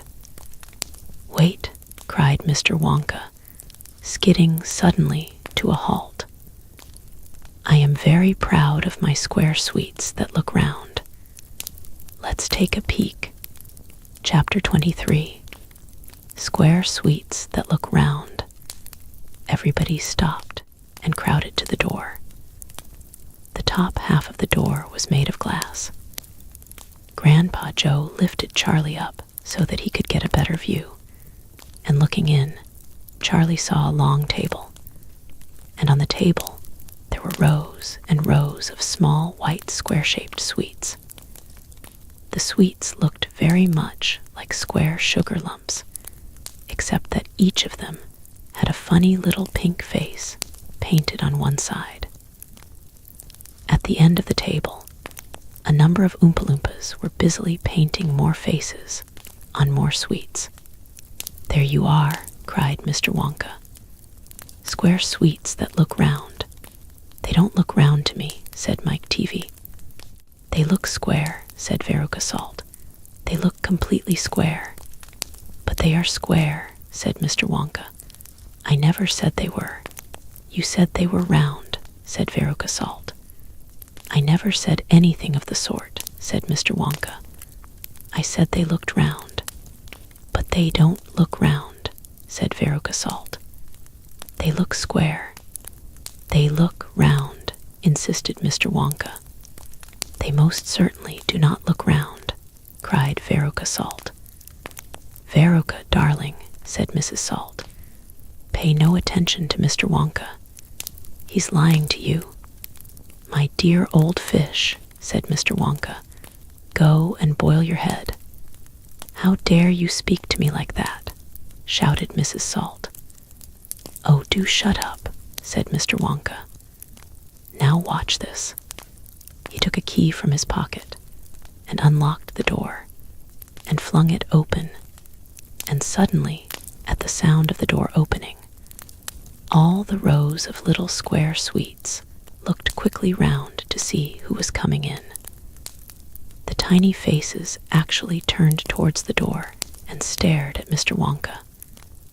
There you are, he cried triumphantly. They're looking round. There's no argument about it. They are square sweets that look round. By golly, he's right, said Grandpa Joe. Come on, said Mr. Wonka, starting off down the corridor again. On we go. We mustn't dawdle. Butterscotch and Buttergin, it said on the next door they passed. Now that sounds a bit more interesting, said Mr. Salt, Veruca's father. Glorious stuff, said Mr. Wonka. The Oompa-Loompas all adore it. It makes them tiddly. Listen. You can hear them in there now, whooping it up. Shrieks of laughter and snatches of singing could be heard coming through the closed door. They're drunk as lords, said Mr. Wonka. They're drinking butterscotch and soda. They like that best of all. Buttergin and tonic is also very popular. Follow me, please. We really mustn't keep stopping like this. He turned left. He turned right. They came to a long flight of stairs. Mr. Wonka slid down the banisters. The three children did the same. Mrs. Salt and Mrs. Teavee, the only women now left in the party, were getting very out of breath. Mrs. Salt was a great fat creature with short legs, and she was blowing like a rhinoceros. This way, cried Mr. Wonka, turning left at the bottom of the stairs. Go slower, panted Mrs. Salt. Impossible, said Mr. Wonka. We should never get there in time if I did. Get where? Asked Veruca Salt. Never you mind, said Mr. Wonka. You just wait and see. Chapter 24. Veruca in the Nut Room. Mr. Wonka rushed on down the corridor. The nut room, it said on the next door they came to. All right, said Mr. Wonka. Stop here for a moment and catch your breath, and take a peek through the glass panel of this door. But don't go in. Whatever you do, don't go into the nut room. If you go in, you'll disturb the squirrels. Everyone crowded around the door. Oh, look, Grandpa, look, cried Charlie. Squirrels, shouted Veruca Salt. Crikey, said Mike Teavee. It was an amazing sight. 100 squirrels were seated upon high stools around a large table. On the table, there were mounds and mounds of walnuts, and the squirrels were all working away like mad, shelling the walnuts at a tremendous speed. These squirrels are specially trained for getting the nuts out of walnuts, Mr. Wonka explained. Why use squirrels? Mike Teavee asked. Why not use Oompa-Loompas? Because, said Mr. Wonka, Oompa-Loompas can't get walnuts out of walnut shells in one piece. They always break them in two. Nobody except squirrels can get walnuts whole out of walnut shells every time. It is extremely difficult, but in my factory, I insist upon only whole walnuts. Therefore, I have to have squirrels to do the job. Aren't they wonderful, the way they get those nuts out? And see how they first tap each walnut with their knuckles to be sure it's not a bad one. If it's bad, it makes a hollow sound, and they don't bother to open it. They just throw it down the rubbish chute. There, look, watch that squirrel nearest to us. I think he's got a bad one now. They watched the little squirrel as he tapped the walnut shell with his knuckles. He cocked his head to one side, listening intently. Then suddenly he threw the nut over his shoulder into a large hole in the floor. Hey, Mummy, shouted Veruca Salt suddenly. I've decided I want a squirrel. Get me one of those squirrels. Don't be silly, sweetheart, said Mrs. Salt. These all belong to Mr. Wonka. I don't care about that, shouted Veruca. I want one. All I've got at home is 2 dogs and 4 cats and 6 bunny rabbits and 2 parakeets and 3 canaries and a green parrot and a turtle and a bowl of goldfish and a cage of white mice and a silly old hamster. I want a squirrel. All right, my pet, Mrs. Salt said soothingly. Mummy'll get you a squirrel just as soon as she possibly can. But I don't want any old squirrel, Veruca shouted. I want a trained squirrel. At this point, Mr. Salt, Veruca's father, stepped forward. Very well, Wonka, he said importantly, taking out a wallet full of money. How much do you want for one of these squirrels? Name your price. They're not for sale, Mr. Wonka answered. She can't have one. Who says I can't? Shouted Veruca. I'm going in to get myself one this very minute, said Mr. Wonka quickly, but he was too late. The girl had already thrown open the door and rushed in. The moment she entered the room, 100 squirrels stopped what they were doing and turned their heads and stared at her with small black beady eyes. Veruca Salt stopped also and stared back at them. Then her gaze fell upon a pretty little squirrel sitting nearest to her at the end of the table.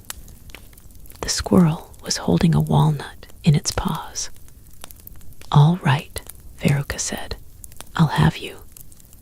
She reached out her hands to grab the squirrel, but as she did so, In that first split second, when her hands started to go forward, there was a sudden flash of movement in the room, like a flash of brown lightning, and every single squirrel around the table took a flying leap towards her and landed on her body. 25 of them caught hold of her right arm and pinned it down. 25 more caught hold of her left arm and pinned that down. 25 caught hold of her right leg and anchored it to the ground. 24 caught hold of her left leg, and the one remaining squirrel, obviously the leader of them all, climbed up onto her shoulder and started tapping the wretched girl's head with its knuckles. "Save her," screamed Mrs. Salt. "Veruca, come back. What are they doing to her?" "They're testing her to see if she's a bad nut," said Mr. Wonka. "You watch." Veruca struggled furiously, but the squirrels held her tight and she couldn't move. The squirrel on her shoulder went tapping the side of her head with his knuckles. Then all at once, the squirrels pulled Veruca to the ground and started carrying her across the floor. "My goodness, she is a bad nut after all," said Mr. Wonka. Her head must have sounded quite hollow. Veruca kicked and screamed, but it was no use. The tiny, strong paws held her tightly, and she couldn't escape. "Where are they taking her?" shrieked Mrs. Salt. "She's going where all the other bad nuts go," said Mr. Willy Wonka. "Down the rubbish chute." "By golly, she is going down the chute," said Mr. Salt, staring through the glass door at his daughter. "Then save her," cried Mrs. Salt. "Too late," said Mr. Wonka. "She's gone," and indeed she had. "But where?" shrieked Mrs. Salt, flapping her arms. "What happens to the bad nuts? Where does the chute go to?" "That particular chute," Mr. Wonka told her, "runs directly into the great big main rubbish pipe, which carries away all the rubbish from every part of the factory. All the floor sweepings, and potato peelings and rotten cabbages, and fish heads, and stuff like that." "Who eats fish and cabbage and potatoes in this factory? I'd like to know," said Mike Teavee. "I do, of course," answered Mr. Wonka.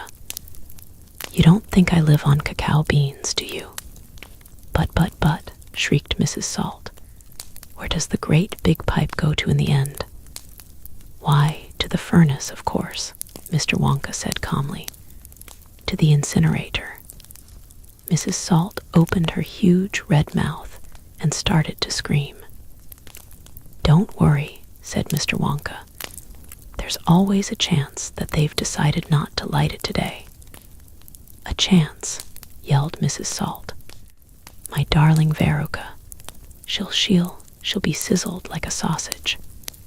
"Quite right, my dear," said Mr. Salt. "Now see here, Wonka," he added. "I think you've gone just a shade too far this time.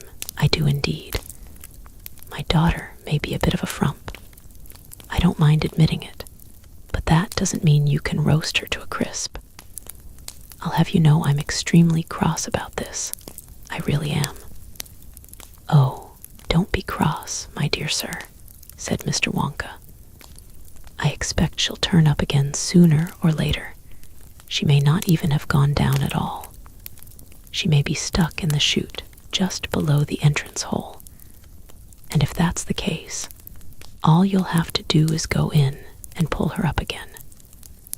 Hearing this, both Mr. and Mrs. Salt dashed into the nut room and ran over to the hole in the floor and peered in. "Veruca," shouted Mrs. Salt. "Are you down there?" There was no answer. Mrs. Salt bent further forward to get a closer look. She was now kneeling right on the edge of the hole, with her head down and her enormous behind sticking up in the air like a giant mushroom. It was a dangerous position to be in. She needed only one tiny little push, one gentle nudge in the right place. And that is exactly what the squirrels gave her. Over she toppled, into the hole head first, screeching like a parrot. "Good gracious me," said Mr. Salt, as he watched his fat wife go tumbling down the hole. "What a lot of rubbish there's going to be today." He saw her disappearing into the darkness. "What's it like down there, Angina?" he called out. He leaned further forward. The squirrels rushed up behind him. "Help," he shouted. But he was already toppling forward, and down the chute he went, just as his wife had done before him and his daughter. "Oh dear," cried Charlie, who was watching with the others through the door. "What on earth's going to happen to them now?"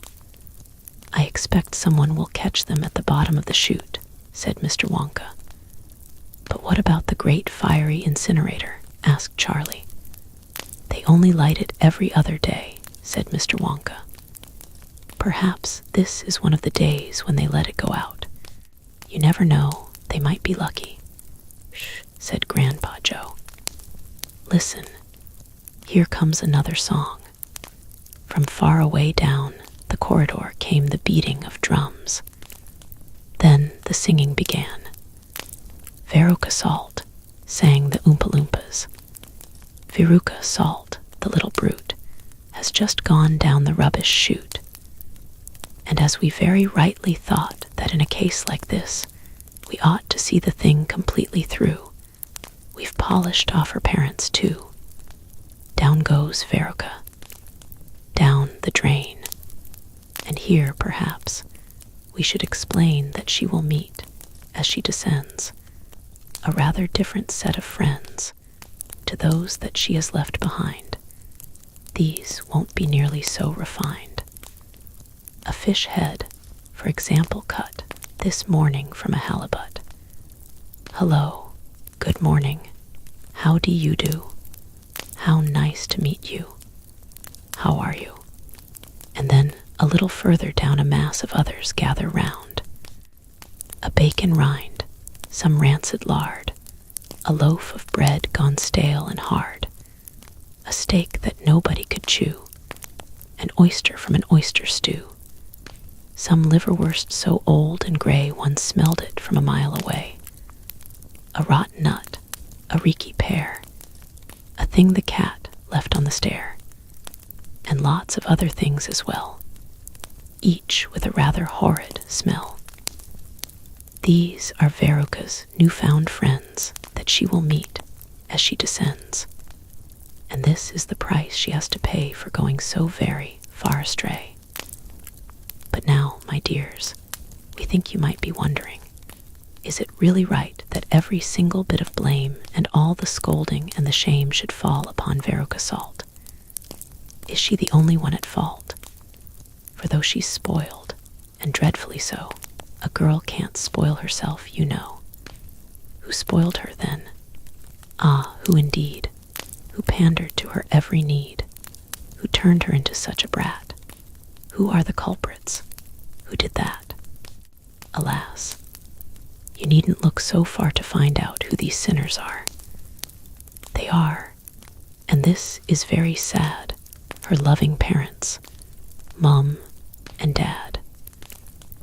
And that is why we're glad they fell into the rubbish chute as well.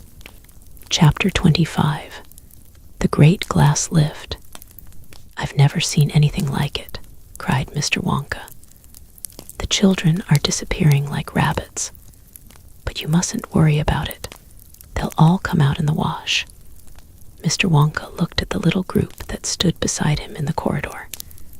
There were only 2 children left now, Mike Teavee and Charlie Bucket. And there were 3 grown-ups, Mr. and Mrs. Teavee and Grandpa Joe. "Shall we move on?" Mr. Wonka asked. "Oh yes," cried Charlie and Grandpa Joe, both together. "My feet are getting tired," said Mike Teavee. "I want to watch television." "If you're tired, then we'd better take the lift," said Mr. Wonka. "It's over here. Come on." In we go. He skipped across the passage to a pair of double doors. The doors slid open.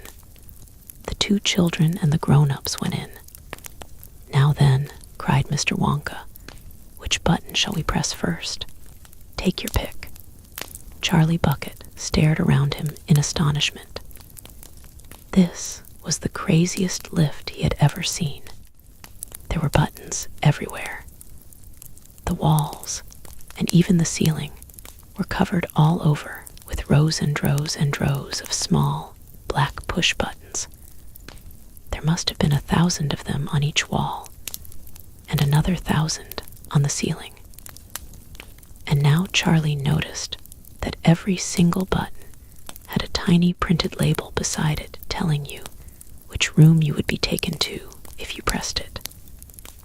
"This isn't just an ordinary up and down lift," announced Mr. Wonka proudly. "This lift can go sideways and long ways and slant ways, and any other way you can think of. It can visit any single room in the whole factory, no matter where it is. You simply press the button and zing, you're off." "Fantastic," murmured Grandpa Joe. His eyes were shining with excitement as he stared at the rows of buttons. "The whole lift is made of thick, clear glass," Mr. Wonka declared. "Walls, doors, ceiling, floor, everything is made of glass so that you can see out." "But there's nothing to see," said Mike Teavee. "Choose a button," said Mr. Wonka. "The two children may press one button each, so take your pick. Hurry up. In every room, something delicious and wonderful is being made." Quickly, Charlie started reading some of the labels alongside the buttons. "The Rock Candy Mine, 10,000 feet deep," it said on one.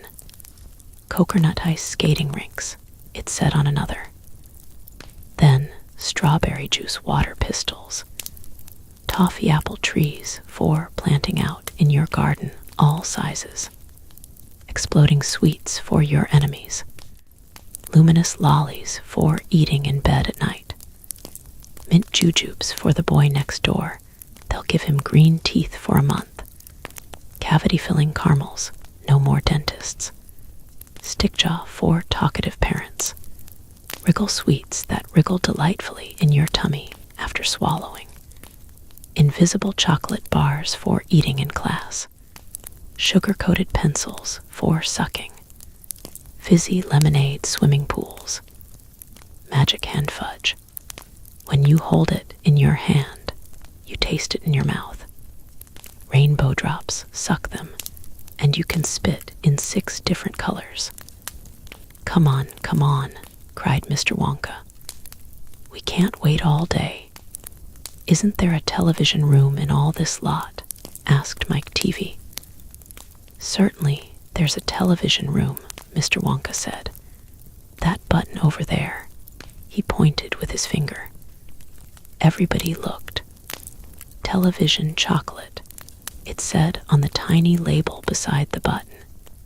"Whoopee," shouted Mike Teavee. "That's for me." He stuck out his thumb and pressed the button. Instantly, there was a tremendous whizzing noise. The doors clanged shut, and the lift leaped away as though it had been stung by a wasp. But it leapt sideways, and all the passengers, except Mr. Wonka, who was holding on to a strap from the ceiling, were flung off their feet onto the floor.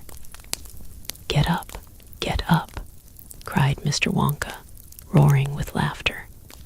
But just as they were staggering to their feet, the lift changed direction and swerved violently round a corner, and over they went once more. "Help," shouted Mrs. Teavee. "Take my hand, madam," said Mr. Wonka gallantly. "There you are. Now grab this strap. Everybody grab a strap. The journey's not over yet." Old Grandpa Joe staggered to his feet and caught hold of a strap.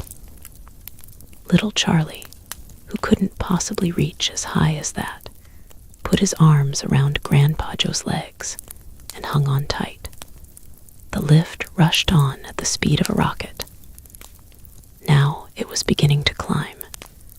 It was shooting up and up and up on a steep, slanty course, as if it were climbing a very steep hill. Then, suddenly, as though it had come to the top of the hill and gone over a precipice, it dropped like a stone, and Charlie felt his tummy coming right up into his throat, and Grandpa Joe shouted, "Yippee, here we go." And Mrs. Teavee cried out, "The rope has broken. We're going to crash." And Mr. Wonka said, "Calm yourself, my dear lady," and patted her comfortingly on the arm. And then Grandpa Joe looked down at Charlie, who was clinging to his legs, and he said, "Are you all right, Charlie?" Charlie shouted, "I love it. It's like being on a roller coaster." And through the glass walls of the lift, as it rushed along, they caught sudden glimpses of strange and wonderful things going on in some of the other rooms. An enormous spout, with brown sticky stuff oozing out of it on to the floor, a great, craggy mountain made entirely of fudge, with Oompa-Loompas, all roped together for safety, hacking huge hunks of fudge out of its sides, a machine with white powder spraying out of it like a snowstorm, a lake of hot caramel with steam coming off it, a village of Oompa-Loompas, with tiny houses and streets and hundreds of Oompa-Loompa children, no more than 4 inches high, playing in the streets.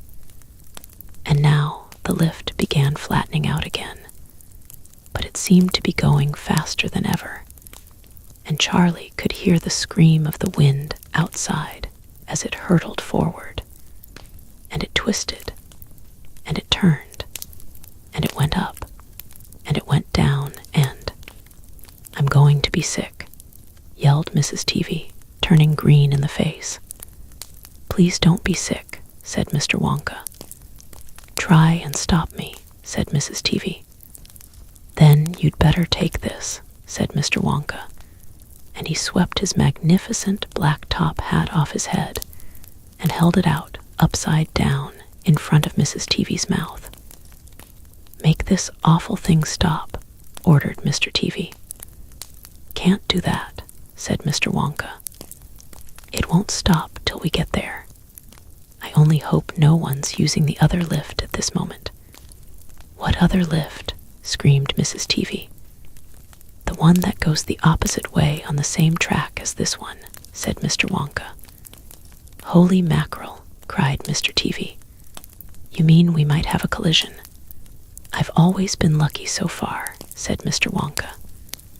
"Now I am going to be sick," yelled Mrs. Teavee. "No, no," said Mr. Wonka. "Not now. We're nearly there. Don't spoil my hat." The next moment, there was a screaming of brakes, and the lift began to slow down. Then it stopped altogether. "Some ride," said Mr. Teavee, wiping his great sweaty face with a handkerchief. "Never again," gasped Mrs. Teavee. And then the doors of the lift slid open, and Mr. Wonka said, "Just a minute now. Listen to me. I want everybody to be very careful in this room. There is dangerous stuff around in here, and you must not tamper with it." Chapter 26, The Television Chocolate Room. The Teavee family, together with Charlie and Grandpa Joe, stepped out of the lift into a room so dazzlingly bright and dazzlingly white that they screwed up their eyes in pain and stopped walking. Mr. Wonka handed each of them a pair of dark glasses and said, "Put these on quick, and don't take them off in here, whatever you do. This light could blind you." As soon as Charlie had his dark glasses on, he was able to look around him in comfort he saw a long, narrow room. The room was painted white all over. Even the floor was white, and there wasn't a speck of dust anywhere. From the ceiling, huge lamps hung down and bathed the room in a brilliant blue-white light. The room was completely bare, except at the far ends. At one of these ends, there was an enormous camera on wheels, and a whole army of Oompa-Loompas was clustering around it, oiling its joints and adjusting its knobs and polishing its great glass lens. The Oompa-Loompas were all dressed in the most extraordinary way. They were wearing bright red spacesuits, complete with helmets and goggles. At least they looked like spacesuits, and they were working in complete silence. Watching them, Charlie experienced a queer sense of danger. There was something dangerous about this whole business, and the Oompa-Loompas knew it. There was no chattering or singing among them here, and they moved about over the huge black camera slowly and carefully in their scarlet spacesuits.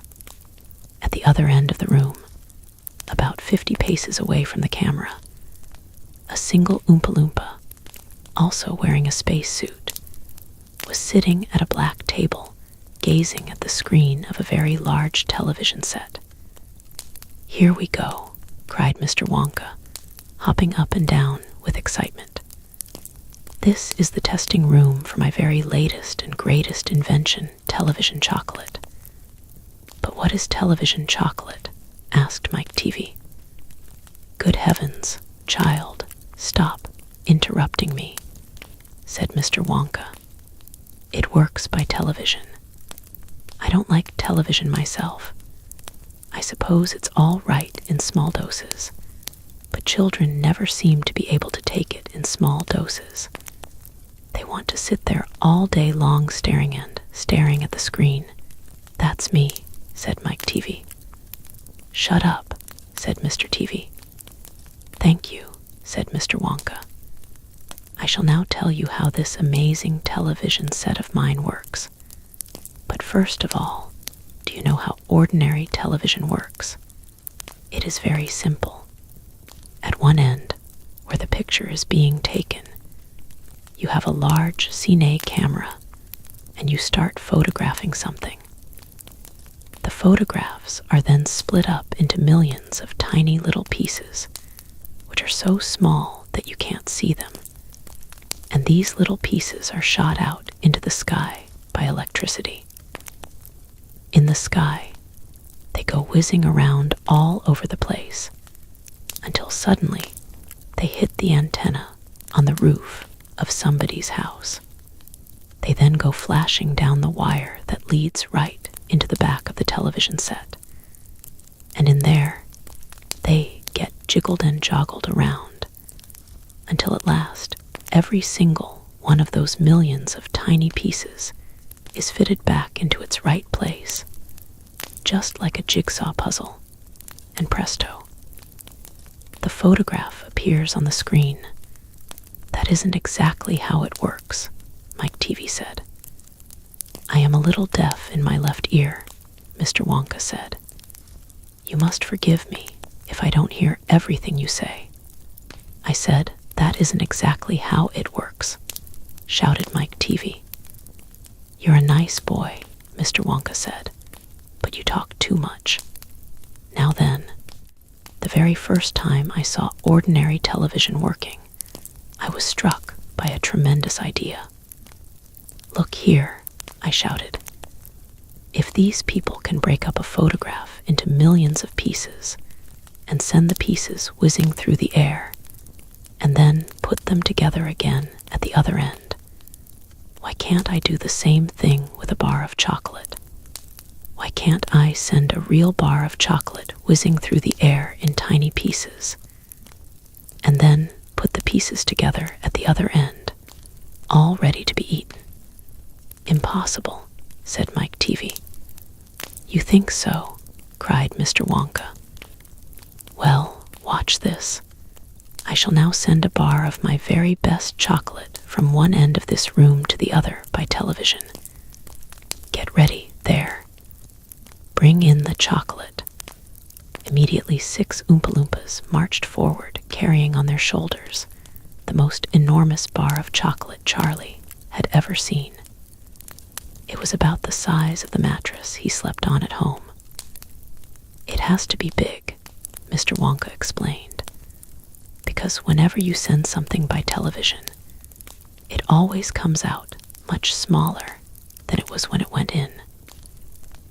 Even with ordinary television, when you photograph a big man, he never comes out on your screen any taller than a pencil, does he? Here we go then. Get ready. No. Stop. Hold everything. You there, Mike Teavee. Stand back. You're too close to the camera. There are dangerous rays coming out of that thing. They could break you up into 1,000,000 tiny pieces in 1 second. That's why the Oompa-Loompas are wearing space suits. The suits protect them. All right, that's better. Now then, switch on." One of the Oompa-Loompas caught hold of a large switch and pulled it down. There was a blinding flash. "The chocolate's gone," shouted Grandpa Joe, waving his arms. He was quite right. The whole enormous bar of chocolate had disappeared completely into thin air. "It's on its way," cried Mr. Wonka. "It is now rushing through the air above our heads in 1,000,000 tiny pieces. Quick, come over here." He dashed over to the other end of the room where the large television set was standing, and the others followed him. "Watch the screen," he cried. "Here it comes. Look." The screen flickered and lit up. Then, suddenly, a small bar of chocolate appeared in the middle of the screen. "Take it," shouted Mr. Wonka, growing more and more excited. "How can you take it?" asked Mike Teavee, laughing. "It's just a picture on a television screen." "Charlie Bucket," cried Mr. Wonka. "You take it. Reach out and grab it." Charlie put out his hand and touched the screen, and suddenly, miraculously, the bar of chocolate came away in his fingers. He was so surprised he nearly dropped it. "Eat it," shouted Mr. Wonka. "Go on and eat it. It'll be delicious.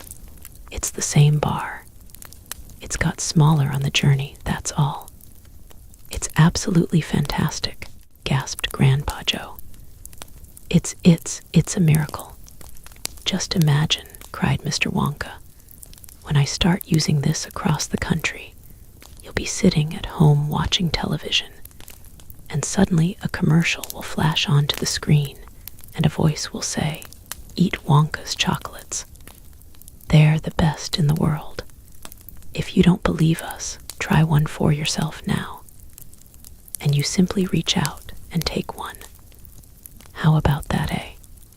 "Terrific," cried Grandpa Joe. "It will change the world." Chapter 27. Mike Teavee is sent by television. Mike Teavee was even more excited than Grandpa Joe at seeing a bar of chocolate being sent by television. "But Mr. Wonka," he shouted, "can you send other things through the air in the same way? Breakfast cereal, for instance." "Oh, my sainted aunt," cried Mr. Wonka. "Don't mention that disgusting stuff in front of me. Do you know what breakfast cereal is made of? It's made of all those little curly wooden shavings you find in pencil sharpeners. But could you send it by television if you wanted to, as you do chocolate?" asked Mike Teavee. "Of course I could." "And what about people?" asked Mike Teavee. "Could you send a real live person from one place to another in the same way?" "A person," cried Mr. Wonka. "Are you off your rocker? But could it be done?" "Good heavens, child. I really don't know. I suppose it could, yes. I'm pretty sure it could. Of course it could. I wouldn't like to risk it, though it might have some very nasty results." But Mike Teavee was already off and running. The the moment he heard Mr. Wonka saying, "I'm pretty sure it could, of course it could," he turned away and started running as fast as he could towards the other end of the room where the great camera was standing. "Look at me," he shouted as he ran. "I'm going to be the first person in the world to be sent by television." "No, no, no, no," cried Mr. Wonka. "Mike," screamed Mrs. Teavee. "Stop, come back. You'll be turned into a million tiny pieces." But there was no stopping Mike Teavee now. The crazy boy rushed on, and when he reached the enormous camera, he jumped straight for the switch, scattering Oompa-Loompas right and left as he went. "See you later, alligator," he shouted, and he pulled down the switch. And as he did so, he leaped out into the full glare of the mighty lens. There was a blinding flash. Then there was silence. Then Mrs. Teavee ran forward, but she stopped dead in the middle of the room, and she stood there. She stood staring at the place where her son had been, and her great red mouth opened wide, and she screamed, "He's gone, he's gone." "Great heavens, he is gone," shouted Mr. Teavee. Mr. Wonka hurried forward and placed a hand gently on Mrs. Teavee's shoulder. "We shall have to hope for the best," he said. "We must pray that your little boy will come out unharmed at the other end." "Mike," screamed Mrs. Teavee, clasping her head in her hands. "Where are you?" "I'll tell you where he is," said Mr. Teavee. "He's whizzing around above our heads in a million tiny pieces." "Don't talk about it," wailed Mrs. Teavee. "We must watch the television set," said Mr. Wonka. "He may come through any moment." Mr. and Mrs. Teavee and Grandpa Joe and little Charlie and Mr. Wonka all gathered round the television and stared tensely at the screen. The screen was quite blank. "He's taking a heck of a long time to come across," said Mr. Teavee, wiping his brow. "Oh dear, said Mr. Wonka. "I do hope that no part of him gets left behind." "What on earth do you mean?" asked Mr. Teavee sharply. "I don't wish to alarm you," said Mr. Wonka, "but it does sometimes happen that only about half the little pieces find their way into the television set. It happened last week. I don't know why, but the result was that only half a bar of chocolate came through." Mrs. Teavee let out a scream of horror. "You mean only a half of Mike is coming back to us?" she cried. "Let's hope it's the top half," said Mr. Teavee. "Hold everything," said Mr. Wonka. "Watch the screen. Something's happening." The screen had suddenly begun to flicker. Then some wavy lines appeared. Mr. Wonka adjusted one of the knobs, and the wavy lines went away. And now, very slowly, the screen began to get brighter and brighter.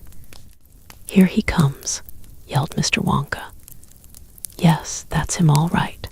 Is he all in one piece?" cried Mrs. Teavee. "I'm not sure," said Mr. Wonka. "It's too early to tell." Faintly at first, but becoming clearer and clearer every second, the picture of Mike Teavee appeared on the screen. He was standing up and waving at the audience and grinning from ear to ear. "But he's a midget," shouted Mr. Teavee. "Mike," cried Mrs. Teavee, "are you all right? Are there any bits of you missing?" "Isn't he going to get any bigger?" shouted Mr. Teavee. "Talk to me, Mike," cried Mrs. Teavee. "Say something, tell me you're all right." A tiny little voice, no louder than the squeaking of a mouse, came out of the television set. "Hi, Mum," it said. "Hi, Pop, look at me. I'm the first person ever to be sent by television." "Grab him," ordered Mr. Wonka. "Quick." Mrs. Teavee shot out a hand and picked the tiny figure of Mike Teavee out of the screen. "Hooray," cried Mr. Wonka. "He's all in one piece. He's completely unharmed." "You call that unharmed?" snapped Mrs. Teavee, peering at the little speck of a boy who was now running to and fro across the palm of her hand, waving his pistols in the air. He was certainly not more than an inch tall. "He's shrunk," said Mr. Teavee. "Of course he's shrunk," said Mr. Wonka. "What did you expect?" "This is terrible," wailed Mrs. Teavee. "What are we going to do?" And Mr. Teavee said, "We can't send him back to school like this. He'll get trodden on. He'll get squashed. He won't be able to do anything," cried Mrs. Teavee. "Oh yes, I will," squeaked the tiny voice of Mike Teavee. "I'll still be able to watch television." "Never again," shouted Mr. Teavee. "I'm throwing the television set right out the window the moment we get home. I've had enough of television." When he heard this, Mike Teavee flew into a terrible tantrum. He started jumping up and down on the palm of his mother's hand, screaming and yelling and trying to bite her fingers. "I want to watch television," he squeaked. "I want to watch television. I want to watch television. I want to watch television." "Here, give him to me," said Mr. Teavee, and he took the tiny boy and shoved him into the breast pocket of his jacket and stuffed a handkerchief on top. Squeals and yells came from inside the pocket, and the pocket shook as the furious little prisoner fought to get out. "Oh, Mr. Wonka," wailed Mrs. Teavee, "how can we make him grow?" "Well," said Mr. Wonka, stroking his beard and gazing thoughtfully at the ceiling, "I must say that's a wee bit tricky. But small boys are extremely springy and elastic. They stretch like mad. So what we'll do, we'll put him in a special machine I have for testing the stretchiness of chewing gum. Maybe that will bring him back to what he was." "Oh, thank you," said Mrs. Teavee. "Don't mention it, dear lady." "How far do you think he'll stretch?" asked Mr. Teavee. "Maybe miles," said Mr. Wonka. "Who knows? But he's going to be awfully thin. Everything gets thinner when you stretch it." "You mean like chewing gum?" asked Mr. Teavee. "Exactly." "How thin will he be?" asked Mrs. Teavee anxiously. "I haven't the foggiest idea," said Mr. Wonka. "And it doesn't really matter anyway, because we'll soon fatten him up again. All we'll have to do is give him a triple overdose of my wonderful supervitamin chocolate. Supervitamin chocolate contains huge amounts of vitamin A and vitamin B. It also contains vitamin C, vitamin D, vitamin E, vitamin F, vitamin G, vitamin I, vitamin J, vitamin K, vitamin L, vitamin M, vitamin N, vitamin O, vitamin P, vitamin Q, vitamin R, vitamin T, vitamin U, vitamin V, vitamin W, vitamin X, vitamin Y, and believe it or not, vitamin C. The only two vitamins it doesn't have in it are vitamin S, because it makes you sick, and vitamin H, because it makes you grow horns on the top of your head, like a bull. But it does have in it a very small amount of the rarest and most magical vitamin of them all, vitamin Wonka. "And what will that do to him?" asked Mr. Teavee anxiously. "It'll make his toes grow out until they're as long as his fingers." "Oh no," cried Mrs. Teavee. "Don't be silly," said Mr. Wonka. "It's most useful. He'll be able to play the piano with his feet." "But Mr. Wonka, no arguments, please," said Mr. Wonka. He turned away and clicked his fingers 3 times in the air. An Oompa-Loompa appeared immediately and stood beside him. "Follow these orders," said Mr. Wonka, handing the Oompa-Loompa a piece of paper on which he had written full instructions. "And you'll find the boy in his father's pocket. Off you go. Goodbye, Mr. Teavee. Goodbye, Mrs. Teavee. And please don't look so worried." They all come out in the wash. You know, every one of them. At the end of the room, the Oompa-Loompas around the giant camera were already beating their tiny drums and beginning to jog up and down to the rhythm. "There they go again," said Mr. Wonka. "I'm afraid you can't stop them singing." Little Charlie caught Grandpa Joe's hand, and the two of them stood beside Mr. Wonka in the middle of the long, bright room, listening to the Oompa-Loompas. And this is what they sang. The most important thing we've learned, so far as children are concerned, is never, never, never let them near your television set. Or better still, just don't install the idiotic thing at all. In almost every house we've been, we've watched them gaping at the screen. They loll and slop and lounge about and stare until their eyes pop out. Last week, in someone's place, we saw a dozen eyeballs on the floor. They sit and stare and stare, and sit until they're hypnotized by it, until they're absolutely drunk with all that shocking, ghastly junk. Oh yes, we know it keeps them still. They don't climb out the windowsill. They never fight or kick or punch. They leave you free to cook the lunch and wash the dishes in the sink. But did you ever stop to think, to wonder just exactly what this does to your beloved tot? It rots the senses in the head. It kills imagination dead. It clogs and clutters up the mind. It makes a child so dull and blind he can no longer understand a fantasy, a fairyland.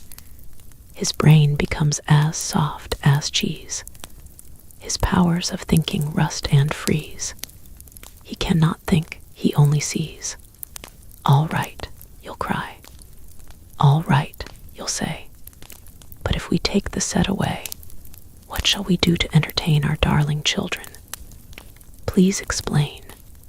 We'll answer this by asking you, what used the darling ones to do? How used they keep themselves contented before this monster was invented? Have you forgotten? Don't you know? We'll say it very loud and slow. They used to read. They'd read and read and read and read, and then proceed to read some more. Great Scott, gadzooks. One half their lives was reading books. The nursery shelves held books galore. Books cluttered up the nursery floor. And in the bedroom, by the bed, more books were waiting to be read.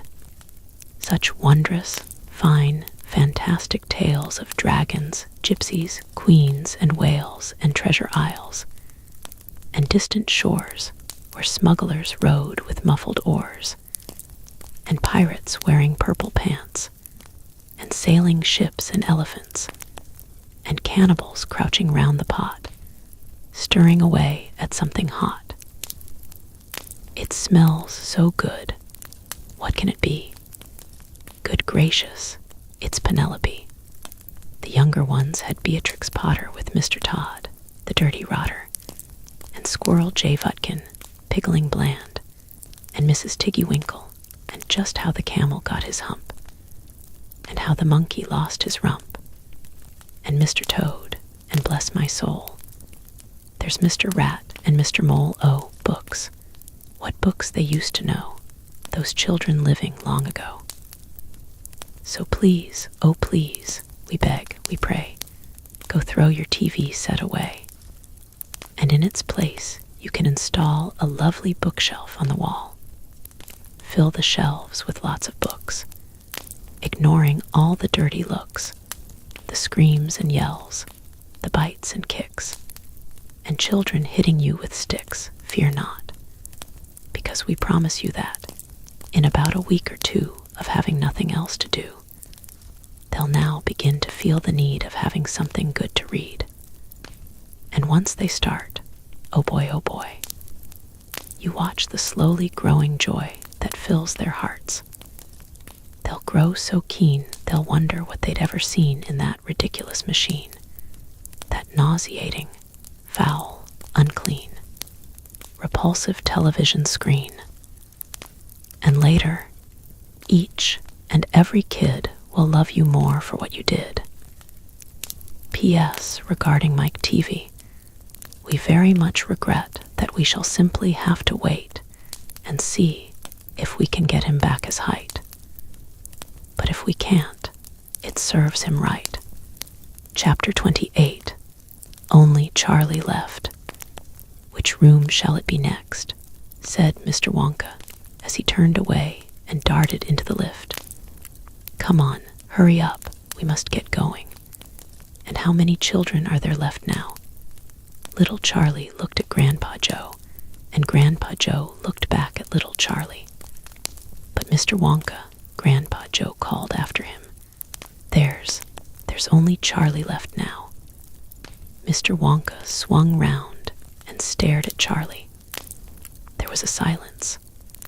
Charlie stood there holding tightly on to Grandpa Joe's hand. You mean you're the only one left? Mr. Wonka said, pretending to be surprised. Why, yes, whispered Charlie. Yes, Mr. Wonka suddenly exploded with excitement. But my dear boy, he cried out, that means you've won. He rushed out of the lift and started shaking Charlie's hand so furiously it nearly came off. Oh, I do congratulate you, he cried. I really do. I'm absolutely delighted. It couldn't be better. How wonderful this is. I had a hunch you knew right from the beginning that it was going to be you. Well done, Charlie, well done. This is terrific. Now the fun is really going to start. But we mustn't dilly. We mustn't dally. There's even less time to lose now than there was before. We have an enormous number of things to do before the day is out. Just think of the arrangements that have to be made, and the people we have to fetch. But luckily for us, we have the great glass lift to speed things up. Jump in, my dear Charlie, jump in. You too, Grandpa Joe, sir. No, after you. That's the way. Now then. This time I shall choose the button we are going to press. Mr. Wonka's bright, twinkling blue eyes rested for a moment on Charlie's face. Something crazy is going to happen now, Charlie thought. But he wasn't frightened. He wasn't even nervous. He was just terrifically excited. And so was Grandpa Joe. The old man's face was shining with excitement as he watched every move that Mr. Wonka made. Mr. Wonka was reaching for a button high up on the glass ceiling of the lift. Charlie and Grandpa Joe both craned their necks to read what it said on the little label beside the button. It said, up and out. Up and out, thought Charlie. What sort of a room is that? Mr. Wonka pressed the button. The glass doors closed. Hold on, cried Mr. Wonka. Then wham! The lift shot straight up like a rocket. Yippee! Shouted Grandpa Joe. Charlie was clinging to Grandpa Joe's legs, and Mr. Wonka was holding on to a strap from the ceiling. And up they went, up, straight up this time, with no twistings or turnings, and Charlie could hear the whistling of the air outside as the lift went faster and faster.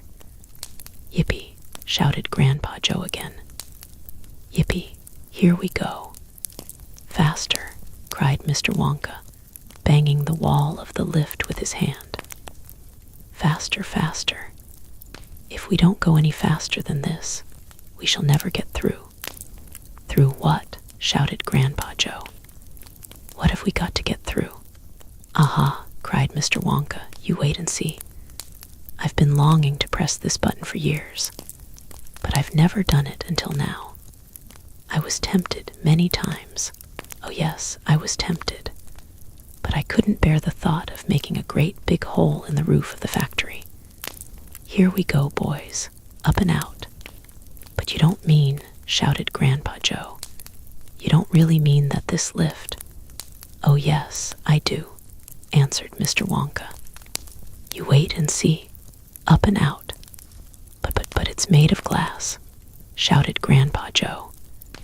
It'll break into 1,000,000 pieces. I suppose it might, said Mr. Wonka, cheerful as ever, but it's pretty thick glass all the same. The lift rushed on, going up and up and up, faster and faster and faster, then suddenly crash. And the most tremendous noise of splintering wood and broken tiles came from directly above their heads. And Grandpa Joe shouted, "Help! It's the end. We're done for." And Mr. Wonka said, "No, we're not. We're through. We're out," sure enough. The lift had shot right up through the roof of the factory and was now rising into the sky like a rocket. And the sunshine was pouring in through the glass roof. In 5 seconds, they were 1,000 feet up in the sky. "The lift's gone mad," shouted Grandpa Joe. "Have no fear, my dear sir," said Mr. Wonka calmly, and he pressed another button. The lift stopped. It stopped and hung in midair, hovering like a helicopter, hovering over the factory and over the very town itself, which lay spread out below them like a picture postcard. Looking down through the glass floor on which he was standing, Charlie could see the small, faraway houses and the streets and the snow that lay thickly over everything. It was an eerie and frightening feeling to be standing on clear glass high up in the sky. It made you feel that you weren't standing on anything at all. "Are we all right?" cried Grandpa Joe. "How does this thing stay up?" "Sugar power," said Mr. Wonka. 1,000,000 sugar power. "Oh, look," he cried, pointing down. "There go the other children. They're returning home." Chapter 29. The other children go home. "We must go down and take a look at our little friends before we do anything else," said Mr. Wonka. He pressed a different button, and the lift dropped lower, and soon it was hovering just above the entrance gates to the factory. Looking down now, Charlie could see the children and their parents standing in a little group just inside the gates. "I can only see 3, he said. "Who's missing?" "I expect it's Mike Teavee," Mr. Wonka said. "But he'll be coming along soon. Do you see the trucks?" Mr. Wonka pointed to a line of gigantic covered vans parked in a line nearby. "Yes," Charlie said. "What are they for? Don't you remember what it said on the golden tickets? Every child goes home with a lifetime's supply of sweets. There's 1 truckload for each of them, loaded to the brim." "Aha," Mr. Wonka went on. "There goes our friend Augustus Gloop. Do you see him? He's getting into the first truck with his mother and father."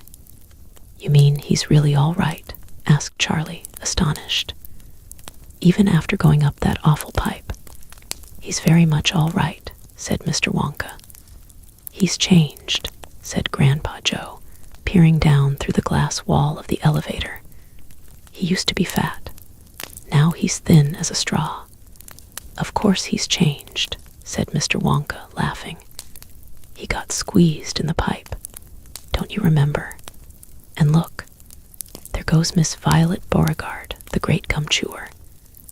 It seems as though they managed to dejuice her after all. I'm so glad. And how healthy she looks. Much better than before. But she's purple in the face," cried Grandpa Joe. "So she is," said Mr. Wonka. "Ah, well, there's nothing we can do about that." "Good gracious," cried Charlie. "Look at poor Veruca Salt and Mr. Salt and Mrs. Salt. They're simply covered with rubbish. And here comes Mike Teavee, said Grandpa Joe. Good heavens, what have they done to him? He's about 10 feet tall and thin as a wire.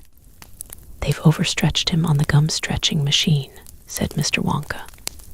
How very careless. But how dreadful for him, cried Charlie. Nonsense, said Mr. Wonka. He's very lucky. Every basketball team in the country will be trying to get him. But now, he added, it is time we left these 4 silly children. I have something very important to talk to you about, my dear Charlie. Mr. Wonka pressed another button, and the lift swung upwards into the sky. Chapter 30. Charlie's Chocolate Factory. The great glass lift was now hovering high over the town. Inside the lift stood Mr. Wonka, Grandpa Joe, and little Charlie. How I love my chocolate factory, said Mr. Wonka, gazing down. Then he paused, and he turned around and looked at Charlie with a most serious expression on his face. Do you love it too, Charlie? He asked. Oh yes, cried Charlie. I think it's the most wonderful place in the whole world. I am very pleased to hear you say that, said Mr. Wonka, looking more serious than ever. He went on staring at Charlie. Yes, he said, I am very pleased indeed to hear you say that. And now I shall tell you why. Mr. Wonka cocked his head to one side, and all at once the tiny twinkling wrinkles of a smile appeared around the corners of his eyes, and he said, You see, my dear boy, I have decided to make you a present of the whole place. As soon as you are old enough to run it, the entire factory will become yours. Charlie stared at Mr. Wonka. Grandpa Joe opened his mouth to speak, but no words came out. It's quite true, Mr. Wonka said, smiling broadly now. I really am giving it to you. That's all right, isn't it? Giving it to him, gasped Grandpa Joe. You must be joking. I'm not joking, sir. I'm deadly serious. But why should you want to give your factory to little Charlie? Listen, Mr. Wonka said. I'm an old man. I'm much older than you think. I can't go on forever. I've got no children of my own, no family at all. So who is going to run the factory when I get too old to do it myself? Someone's got to keep it going, if only for the sake of the Oompa-Loompas. Mind you, there are thousands of clever men who would give anything for the chance to come in and take over from me. But I don't want that sort of person. I don't want a grown-up person at all. A grown-up won't listen to me. He won't learn.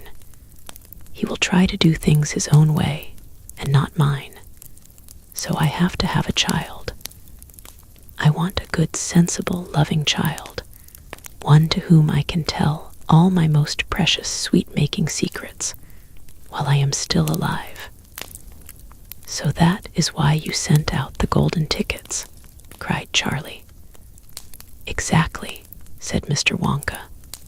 I decided to invite 5 children to the factory, and the one I liked best at the end of the day would be the winner. But Mr. Wonka, stammered Grandpa Joe, do you really and truly mean that you are giving the whole of this enormous factory to little Charlie? After all, there's no time for arguments, cried Mr. Wonka. We must go at once and fetch the rest of the family, Charlie's father and his mother and anyone else that's around. They can all live in the factory from now on. They can all help to run it until Charlie is old enough to do it by himself. Where do you live, Charlie? Charlie peered down through the glass floor at the snow-covered houses that lay below. It's over there, he said, pointing.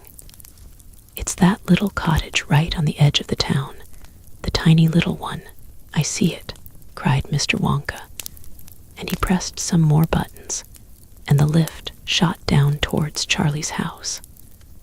I'm afraid my mother won't come with us, Charlie said sadly. Why ever not? Because she won't leave Grandma Josephine and Grandma Georgina and Grandpa George. But they must come too. They can't, Charlie said. They're very old and they haven't been out of bed for 20 years. Then we'll take the bed along as well, with them in it, said Mr. Wonka. There's plenty of room in this lift for a bed. You couldn't get the bed out of the house, said Grandpa Joe. It won't go through the door. You mustn't despair, cried Mr. Wonka. Nothing is impossible. You watch. The lift was now hovering over the roof of the Bucket's little house. What are you going to do? Cried Charlie. I'm going right on in to fetch them, said Mr. Wonka. How? Asked Grandpa Joe. Through the roof, said Mr. Wonka, pressing another button. No, shouted Charlie. Stop, shouted Grandpa Joe. Crash went the lift, right down through the roof of the house into the old people's bedroom. Showers of dust and broken tiles and bits of wood and cockroaches and spiders and bricks and cement went raining down on the 3 old ones who were lying in bed, and each of them thought that the end of the world was come. Grandma Georgina fainted. Grandma Josephine dropped her false teeth. Grandpa George put his head under the blanket, and Mr. and Mrs. Bucket came rushing in from the next room. Save us, cried Grandma Josephine. Calm yourself, my darling wife, said Grandpa Joe, stepping out of the lift. It's only us. Mother, cried Charlie, rushing into Mrs. Bucket's arms. Mother, mother, listen to what's happened. We're all going back to live in Mr. Wonka's factory, and we're going to help him to run it, and he's given it all to me and. And what are you talking about? Said Mrs. Bucket. Just look at our house, cried poor Mr. Bucket. It's in ruins. My dear sir, said Mr. Wonka, jumping forward and shaking Mr. Bucket warmly by the hand. I'm so very glad to meet you. You mustn't worry about your house. From now on, you're never going to need it again anyway. Who is this crazy man? Screamed Grandma Josephine. He could have killed us all. This, said Grandpa Joe, is Mr. Willy Wonka himself. It took quite a time for Grandpa Joe and Charlie to explain to everyone exactly what had been happening to them all day. And even then, they all refused to ride back to the factory in the lift. I'd rather die in my bed, shouted Grandma Josephine. So would I, cried Grandma Georgina. I refuse to go, announced Grandpa George. So Mr. Wonka and Grandpa Joe and Charlie, taking no notice of their screams, simply pushed the bed into the lift. They pushed Mr. and Mrs. Bucket in after it. Then they got in themselves.